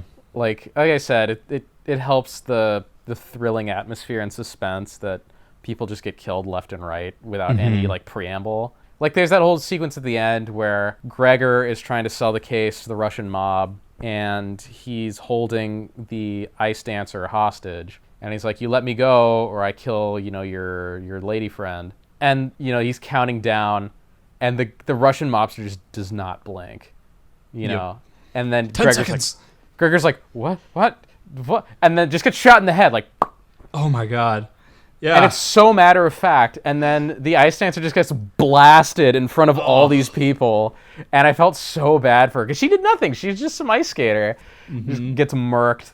And then the 2 Russian gangsters are leaving in the crowd. And then Seamus just shows up and blows them away. Or like the 2 people chasing Gregor in the Coliseum, like they meet very untimely and quick ends. Oh yeah, and they also just murder a bunch of people for no reason, or to cause a scene so they can escape. And then they get whacked pretty, in short order. Yeah. Well, even you're watching the movie and you're like, all right, well, our hero is like, De Niro takes that one bullet that's off of a ricochet, which was fucking awesome. I know. You're kind of like nervous, like, oh my God, are they gonna cap Vincent here? And they don't. But De Niro takes the bullet, and then at the end of the movie, they're standing around, and Vincent takes like 3 or 4 shots to the chest. Oh yeah, like, Vincent's holy like shit. Coming up behind Seamus to apprehend him. Seamus just turns around and blasts him like 3 times and runs off. And you're like, oh, holy crap! Yeah, you're like, oh my God, no, not Vincent. But of course, and again, it's so quick and so matter of fact. Like you're like, oh no. I know, and I will say, part of me was sad that De Niro didn't like stop and was like, "Are you okay?" Or anything like that. Like De Niro just fucking bolts after Seamus after that, and I was like, "Oh." But then Jean Reno comes back to save the day. Oh my God! Yeah, you want to talk about like gritty? Like all of a sudden, De Niro takes a bullet right through the freaking shoulder, and like I had forgotten how it ended. Because I was like, oh my God, I knew that, spoilers, that De Niro lived and Vincent lived, and they have that great exchange in the cafe, but I was like, wait, who kills Seamus? Does Deirdre come back and kill him? And like, nope, it's the bromance all the way. Somehow Vincent freaking crawled on his hands and knees bleeding. I'm leaking. And he like gets up onto the rafters to shoot Seamus and save De Niro, and you're like, nice. All right. Yeah, it's awesome. Fuck yeah. Huh? You said something. I said she's not. No, I was just saying it's back. Awesome. I know. It is awesome. But then at the end, they're like that. I'm gonna say that's a patented Mamet moment where he's like, "What? You said something." Like, what? No one said anything. But yeah, that ending is fantastic. Oh yeah, and he's like, so what was in the case? And then De Niro's like, I don't remember.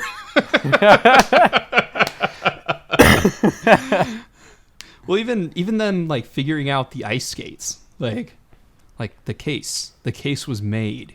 He had the case made. He's looking around at the ice skating case, and he's like, the case looks like that.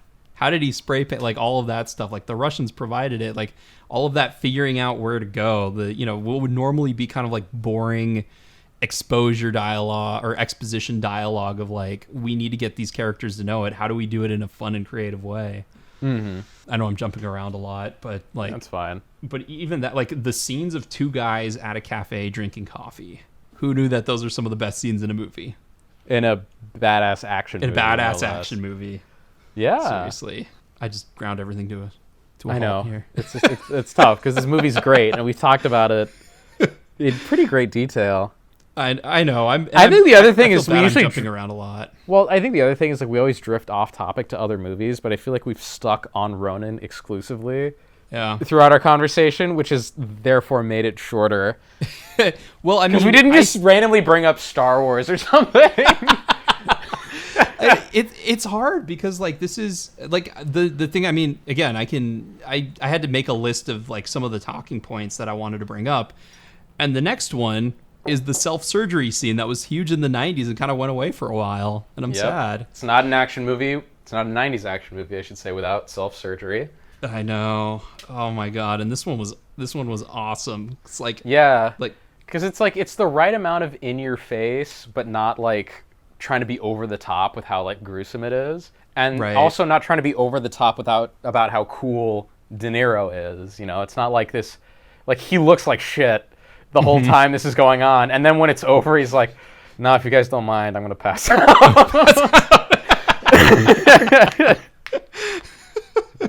When I had rewatched it a couple like earlier, I had rewatched it, and that scene stood out because like that's naturally the scene where we summarize why are they called why is the movie called Ronin. The self-surgery scene, for those of you who have not seen the movie, is at the house of a former spy who makes miniatures, and he's working on a set of the 47 Ronin, which is used as kind of a framing device to elaborate on the themes of the movie. Which we could explicitly state, but it's better to watch it because like everything else, a lot of the inference in the movie you get. Like with the surgery scene when Vincent loses the bullet and he doesn't get a firm grip on it, and it's just because the sound and his face. The movie lets the acting tell the story in such a small scene. It's like he needs to get a bullet, but they go into insane detail and like shows like, all right, now take the scalpel. All right, now cut above the thing, and you're looking at it in the mirror, and you're just like, oh fuck, as he's like doing this thing, and he's cutting it, and it's like, all right, now get the wedges and pull it. And I'm, you know what, man? To De Niro's credit, like that shit looked painful as fuck. Oh yeah, like I'm surprised he didn't get like something to clamp down on, and no booze. Well, because he has to talk through it. He has to guide them. Yep. Although you'd think that would help a little bit to dull the pain, but he's like, nope. I know, he's like, it's like, I need to be clear for this. I also like that what in the car ride over when they're going over there, he's just like holding it, is like, how are you doing? And he's like, I'm leaking. Like all of the like the way they're talking is just awesome in the movie. And also just like both characters have their own dialogue with the miniaturist, Jean-Pierre. Vincent is talking to him, and the guy's like, so do you think you can trust him? And he's like, he saved my life. And like, that's it. That's all you need to know. And then, later on, he goes on about the 47 Ronin and sort of the meaning of honor and loyalty and living for a purpose that's greater than just yourself. And then I always love that bit where he's like, there's another part of the story which you may not like so much. And he talks about how after they get revenge on, the lord who betrayed their master, they all commit suicide. Yep. And then, he goes back to his desk to start painting one of these figures, and De Niro's like, what did you call that? Seppu what?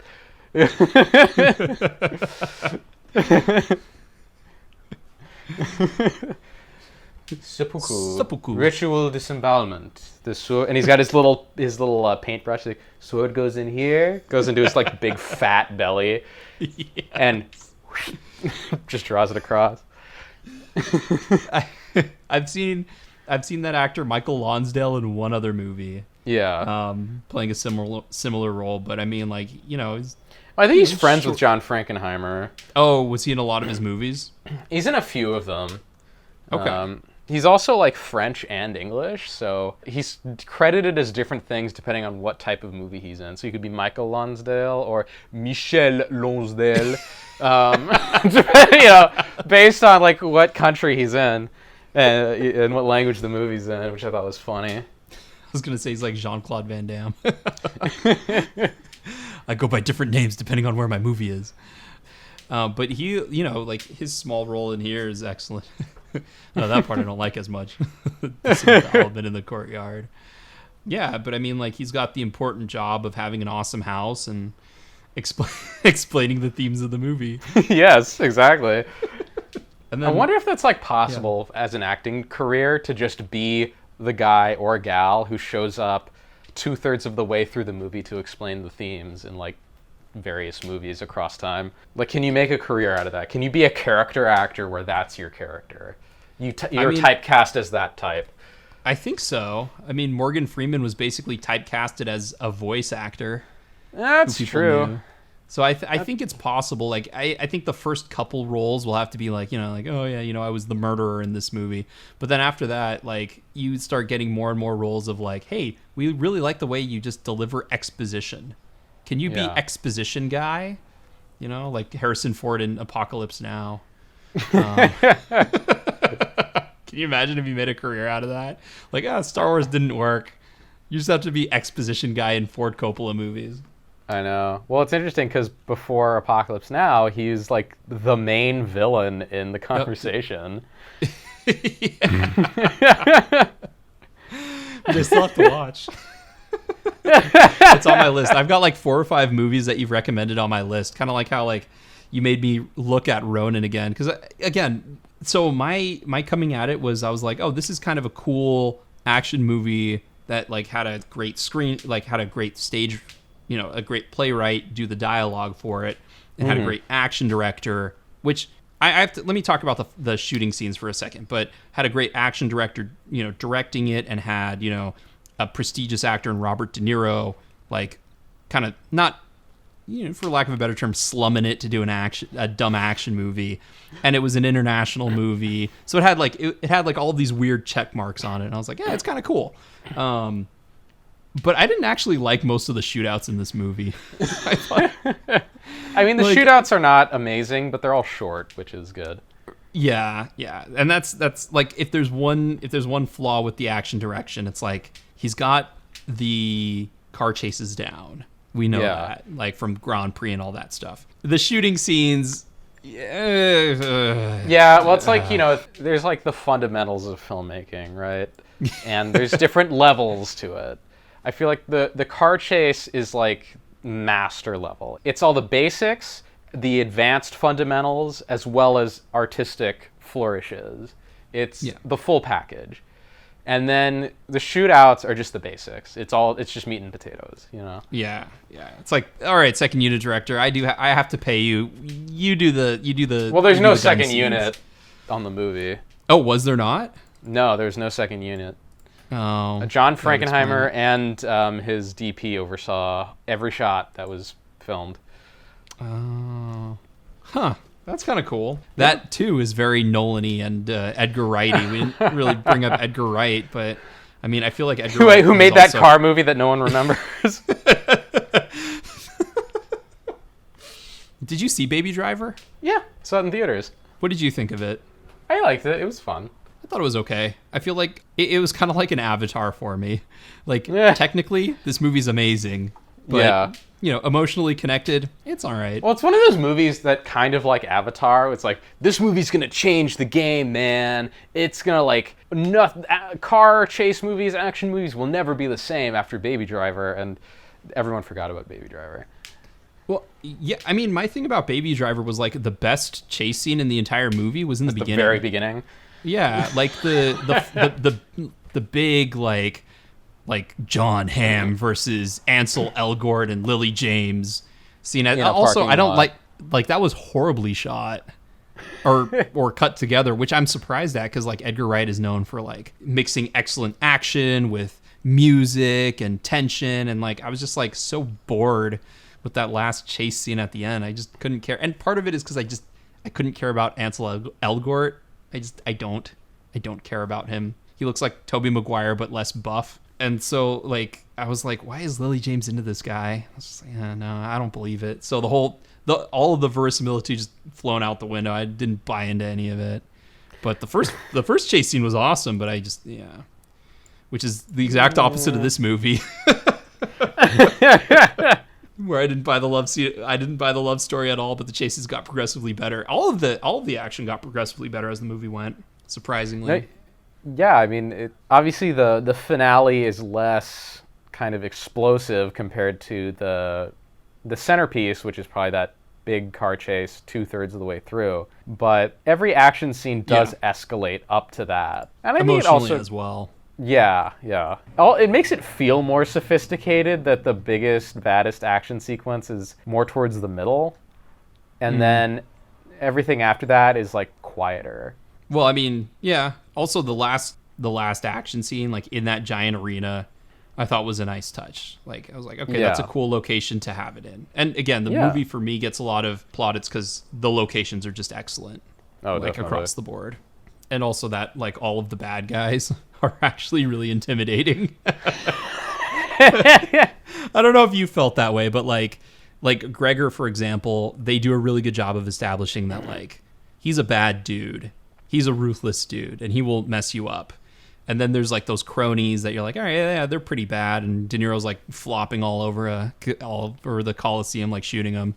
But then, like, the Russians are ruthless, and Seamus is, like, unnervingly ruthless as, like, the more extreme version of the IRA. And you're like, oh my god, who could he's be an more extremist who's too extreme for the IRA. The IRA, yes, it was like a bad movie cliche, but it worked. I mean, you get a guy who's a good actor and a prestigious actor. I get, right? I'm assuming Jonathan Pryce is a pretty prestigious actor, even at that time. I'm making an assumption here. But, like, you get him to deliver it. It's like, I don't know. I know he was in Die Another Day. No, not Die Another Day. Tomorrow Never Dies. I thought it was You Only Live Twice. No, Jonathan Pryce was in... He might have been, but I know that he was the bad guy in Tomorrow Never Dies. Oh, okay. Like, never mind then. It is Tomorrow Never Dies. Okay, yeah. With Terry Hatcher, where Terry Hatcher was his wife, and you're like, this is weird. I don't know if I believe that. And Michelle Yeoh's in it, too. Like, huh. James Bond movies were very weird in the 90s. Like, Pierce Brosnan's James Bond movies are very campy, but also very fun and weird. For the most part. Yeah. Not Die Another Day is still cringe. The movie where they were like, oh, maybe we can spin off Halle Berry's character into her own series of movies. And then they're like, no, we're just going to reboot Bond completely because Pierce Brosnan's best action days are behind him and we need something new. Yeah, Die Another Day was pretty... Even though that's, like, my first introduction to Rosamund Pike, who's kind of, like, she's also had a very strange career, to say the least. Yeah, it's just... 23-year-old Rosamund Pike with 58-year-old Pierce Brosnan. I just don't think anyone ever needed a science fiction James Bond in the 90s with, like, sun laser satellites and a dude with diamonds embedded in his face. The ice castle was cool, though. I liked the ice castle. the car that could turn invisible. Oh, Lord. I'm surprised they didn't just have, like, transforming battle bots at that point. I mean, Bond pretty much has God mode throughout the entire movie, except for the very beginning where he's being tortured. It's like after he gets tortured, all of a sudden, nothing can kill him. If you survive Chinese torture, you can survive anything. I think Tomorrow Never Dies came out that same year as Ronin. Whoa. I think it did. If not, it came out the year before. Year before. The year before. Okay, all right, good. Makes me feel a little bit better about, like, Jonathan Pryce then. Because that would have been like, oh, I'm this campy, really wimpy Bond villain in Tomorrow Never Dies. And then I'm this, like, badass murdering, like, IRA exiled psychotic maniac in freaking Ronin. Beating up freaking Stellan Skarsgård in the bathroom. It's like, all right, okay. Dude, I can definitely see, like, Seamus's backstory being delivered at the beginning of a much worse movie. Instead of you finding out little bits and pieces of him as the movie goes, like they do in Ronin. At the beginning, it's like, your mission is to capture Seamus. A guy who's so bad, he was kicked out of the IRA. whoa. It's like, oh boy. And then, the hero would be like Sylvester Stallone or something like, yes, and then, it's just brain dead bullshit from then on. Can you imagine? Which is funny because Sylvester Stallone's apparently a really smart guy. I know, that's the thing. It's can just you imagine Stallone as De Niro in this? That would be weird. I mean, that's Sylvester. I feel bad for him because he is supposedly a pretty smart guy, but because when he was born, the doctor squeezed his head too hard with forceps, it paralyzed half his face. He will forever sound stupid. So Stallone has like the same thing with his mouth as Milo Ventimiglia, which is why it was perfect casting of him as his son in Rocky Balboa, because they both have kind of like the droopy like they talk out of the side of their mouth kind of thing going. But and again in Rocky, like Stallone actually makes himself sound stupider, like intentionally. Because he's got like horrible CTE cauliflower brain. Yeah, exactly. And Rocky in general is just not a smart guy, so he's going around and he's like, he kind of talks at a slower pace, and he kind of doesn't know how English works, and he's from Philadelphia. By any of our fans from Philadelphia, but the problem is Stallone took that and he could have been in more sophisticated roles, but then he was in Rambo. And he never, I guess the most, sophisticated role he took was in Tango and Cash, when he's like, Rambo was a pussy, and he's, wearing these glasses, even though he's, the size of, 5 men, and he's super buff. And there's just, a disconnect there. And if you've never seen Tango and Cash, it is quite a trip. But that's what I would imagine Stallone as Sam in this movie would be. By the way, I love how none of the characters have last names. Yeah, I don't think any of them have last names now that I think about it. No, I don't think so. Again, I guess Seamus does, because I'm looking at the cast list and his name is Seamus O'Rourke. And I guess the Russian ice skater does too. Oh yeah, it's Natasha blah blah blah blah blah Russian name. Yeah, Russian insert Russian last name here. As if Natasha is the most generic Russian woman's name ever. It's we have a Russian lady in our movie. What's her name? Natasha. Okay. They can't all be named Natasha. We have to have a different name. I'll just give her a different last name. Well, I mean, they have a Jean-Pierre. You have to have your Jean something, preferably starting with a P. You have your Jean-Luc Picard, Jean-Pierre, Jean-Paul, Jean-Claude. So they had to hit that too. Yeah, I don't know. Have you ever listened to the audio commentary track of this movie? I don't listen to audio commentary tracks, period. I started this one. I think at one point Frankenheimer reveals exactly how many cuts are in the movie. Wow. Yeah, because he just knows. Well, this is pre-digital, so it's not like he had Premiere open and he could count them. How many times he presses the down key to jump the cut. Yeah. Apparently there's one wipe, but there aren't very many wipes in the movie either. Kind of like what you were saying, how he wanted, verisimilitude or a realistic feel. Isn't the wipe used for 2 scenes of horizontal, or 2 horizontal tracking shots or something? I think so. Yeah. So it's even the wipe kind of fades into the cinematography. So you don't notice it, doesn't call attention to itself. And then they butchered it and abused it in movies like 1917 and Birdman and. Well, 1917 they abuse wipes because that's one of the few tricks you have to sell the one take thing. Yeah, the same in Birdman. They use a lot of wipes in that one too. Well, again, you're selling the one take. Not everything is Russian Ark, all right? Good. Russian Ark is terrible. I've never seen it. I just know it's 2 hours and they could only, anytime they filmed it, they could only do 2 takes a day, one in the morning, one in the afternoon. I guess they were not cutting anything. I have seen it and it's awful. It would have been so much better if they just used the digital wipe or I'm going to have this thing pass over. Can we wipe Russian there? Ark it's literally just a 2-hour tourism video for the St. Petersburg Art Museum. That's what I've heard. Because all it is this guy wanders around the St. Petersburg Art Museum. That one really cringy actor from A Window to Paris shows up and occasionally comments on things and then disappears. And various vignettes from Russian history are played out from really far away. And that's the entire movie. And it's awful. I wanted it to stop, but I had to write a paper about it. I was going to say, was that from the Russian class? Yes. The Russian film class? Yes, I've seen a lot of very bizarre Russian movies because of that class, including Russian Ark and Window to Paris, two of the worst movies I've ever seen. I was actually, like, as a slight tangent, you know how they always ask you, like, oh, what's the worst movie you've ever seen? Yeah. I can honestly say the worst movie I've ever seen is The Amazing Spider-Man 2. I mean, it's pretty bad. I don't know if I'd go that far. I think there are movies out there that are more boring than it. I think there are movies out there that are probably, like, from a production point, worse. I think there are movies that are so bad they're good, but there's nothing redeemable to me about The Amazing Spider-Man 2. Like, someone put up a Twitter thing of, like, say one good thing about this movie, and the one response was like, oh, Andrew Garfield and Emma Stone's chemistry, and I'm like, I don't care about either of those characters. There's not a single thing in this movie that I like. Anything that I might have liked from the original is gone.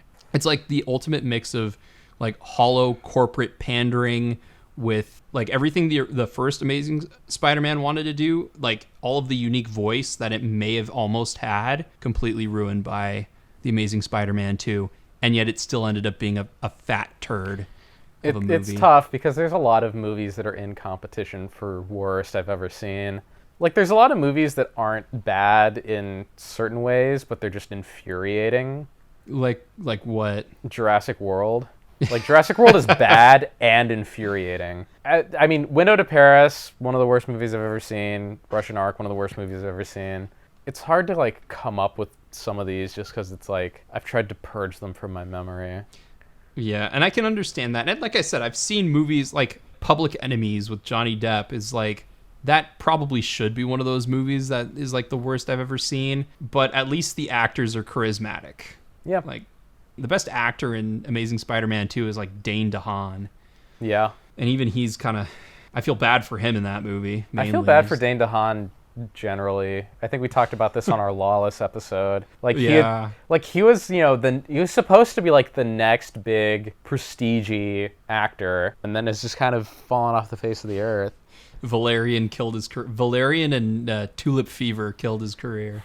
I know, because it's like, you know, coming off of Place Beyond the Pines and Chronicle, you're like, oh, okay, this kid's in for, like, big things, and then none of it materialized. Yeah, I mean, he was also... Amazing Spider-Man certainly hurt him, too. Yeah. Amazing Spider-Man... He's not bad in it. No, he's not. I mean, Amazing Spider-Man sucks, but I think his performance and Andrew Garfield's performance are both, you know, redeeming enough that, like, I still hate that movie, but it saves it from being, like, one of the worst I've ever seen. I have this just blazing, like, white-hot hatred for Jurassic World, as you know. Yeah. So that has to be up there. Part of me wishes I could hate the movie as much as you do.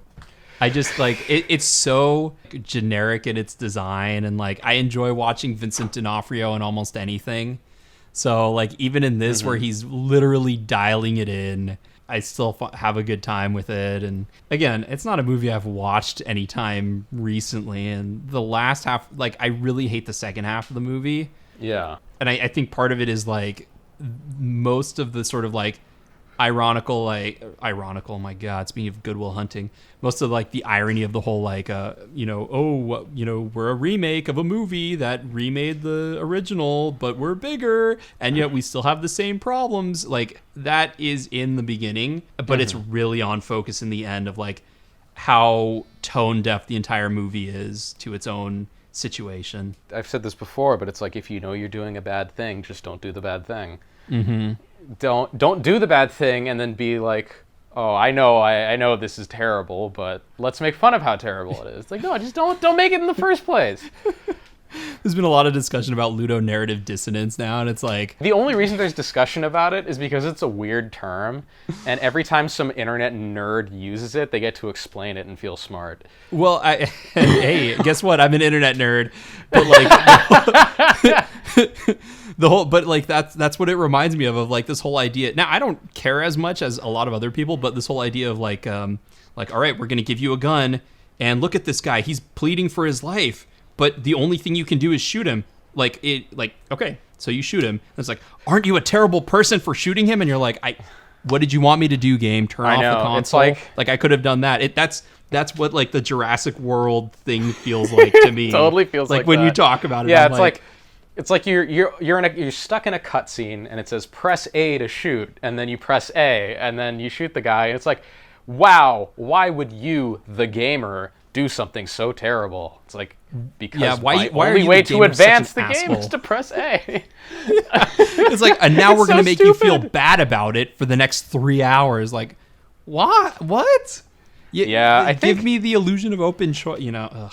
I think the only game where that crap kind of works is like Far Cry 3, because you're stuck on an island, your friends are all being held captive by some crazy drug-dealing despot or whatever. And your whole thing is you got to save them. But there's all these distractions and side quests and fun excursions that involve murder and mayhem that most players will likely embark on. And then the end of the game, Yeah. you're presented with a choice, and it's the only choice you get in the entire game. And it's either, like, free your friends from the psychotic allies that you have, or kill them and join this group of crazy murderers that has helped you get to where you are. And it feels weird because it's like, obviously most people are going to save their friends and sail off into the sunset. But it's kind of like, that's quote unquote the wrong choice in the sense of the game. Because it's like, well, if you've spent all this time being this crazy, killer, to the point where you've probably, if you've been playing the game like most people, ignored your friends for huge chunks of it to go on, these bloody escapades to collect better equipment and fulfill side missions and stuff. The ending that makes the most sense character-wise is probably to say, screw my friends, I'm having fun on this island.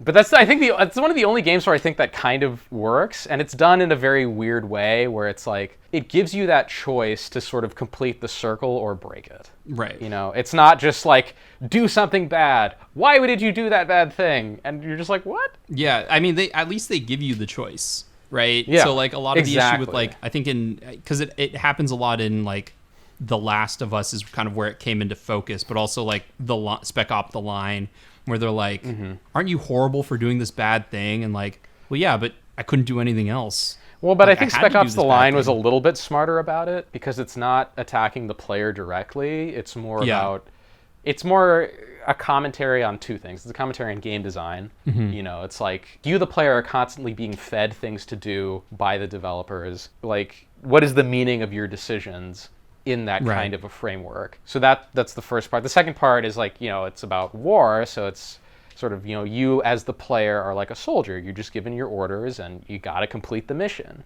But Right. what are the And unintended consequences of that? So it's not like attacking the player directly for being bad, whereas I think a lot of people complain about, say, The Last of Us Part 2 in that sense of like why is the game attacking me as a person for doing what the game requires me to do? Or like I know in Tomb Raider this became a huge thing, like the remake of it, because they're like, oh, look at Laura like pine over this person that she just killed, and like it was a tough decision after she had literally murdered half the army with a machine gun. Like, disconnect between what we're doing in the game and what's actually happening story-wise. How did we get? Oh, right, Jurassic World is just like a completely disconnected film. Yep. It's just so like it doesn't even like it tries to wink at the camera, but it's winking at the wrong thing.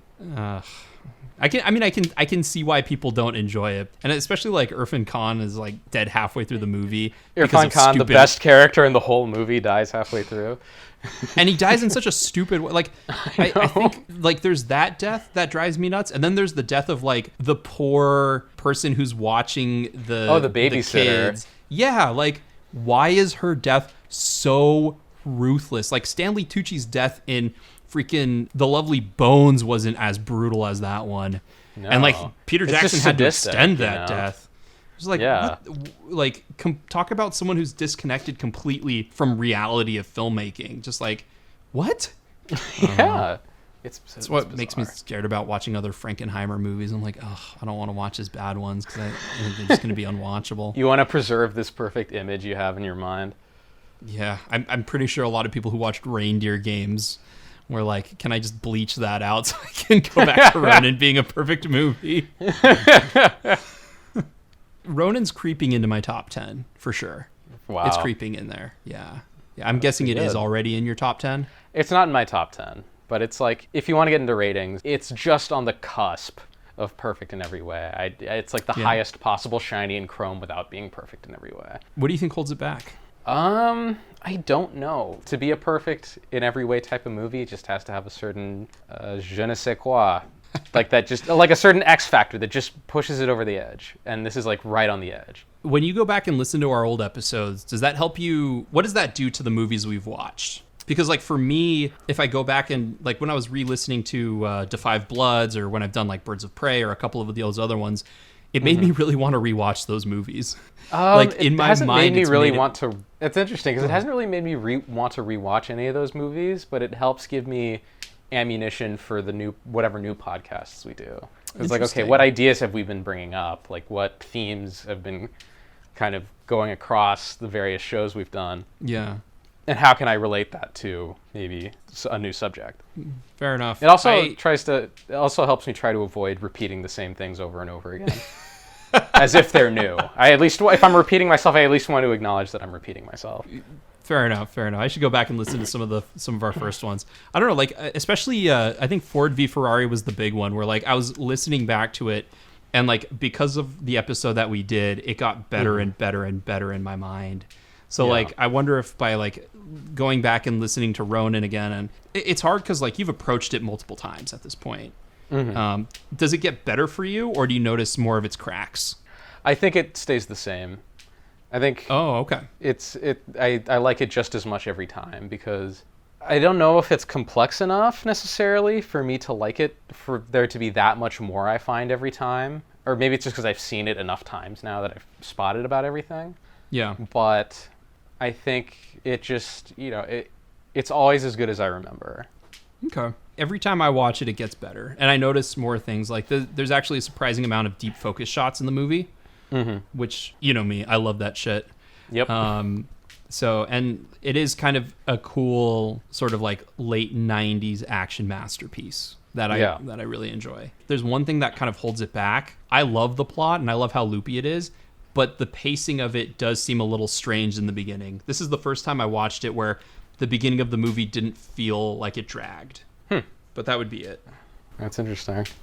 Yeah, I know it's kind of weird. Like it feels like it's paced in a way of like mathematical perfection, but not necessarily like, especially the first couple times I watched it, not necessarily like edge of your seat engagement perfection. Now every time I watch it feels almost like a 70s movie or a European movie. Yeah. Where it's a little more laid back. It feels very much like a European movie to me.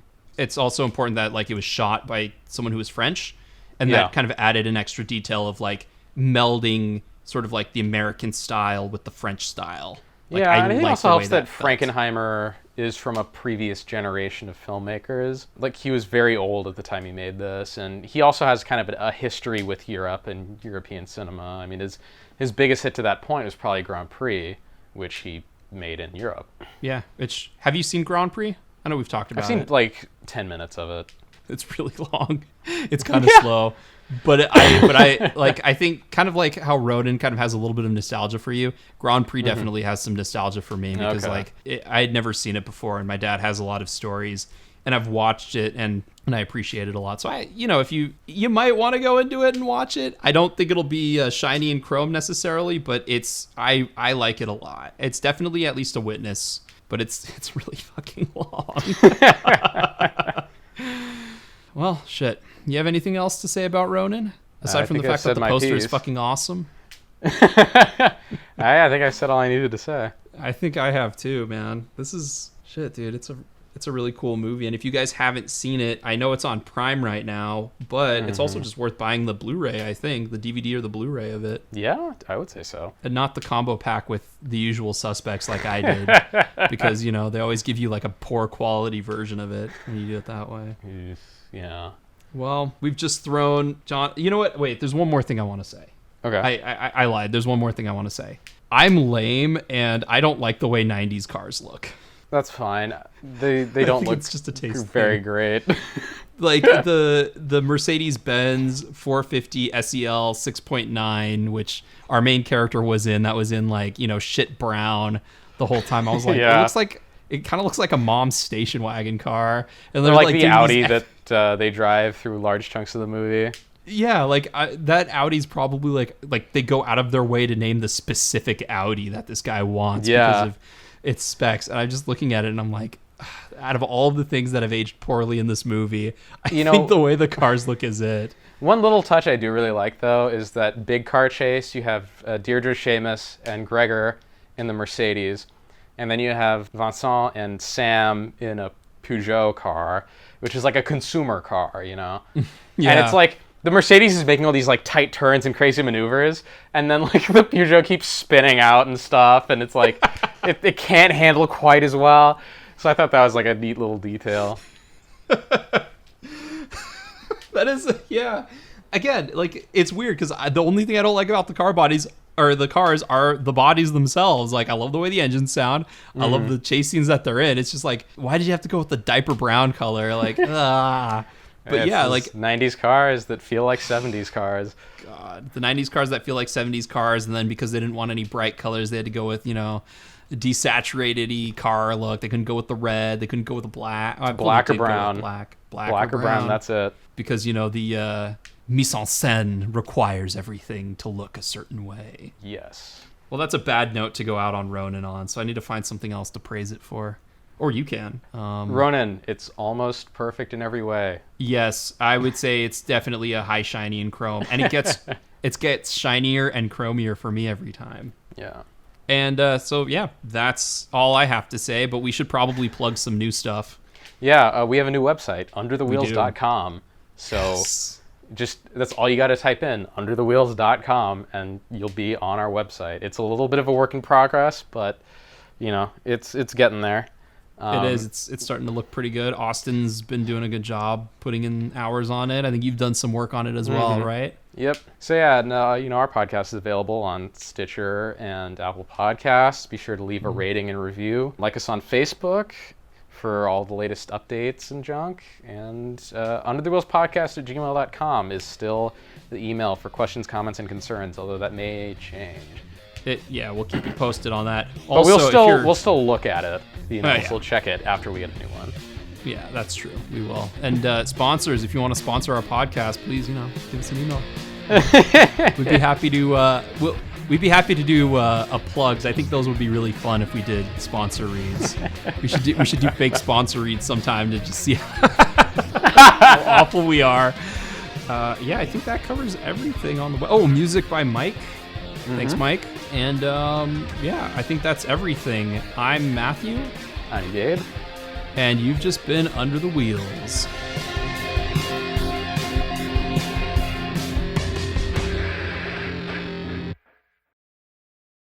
So you don't really care about what's in the case. What's in the case is not important. Because no matter what we ever thought could be in the case isn't nearly as important as what you think should be in the case. But at the end of the day, that isn't what De Niro was after. He was after Jonathan Pryce.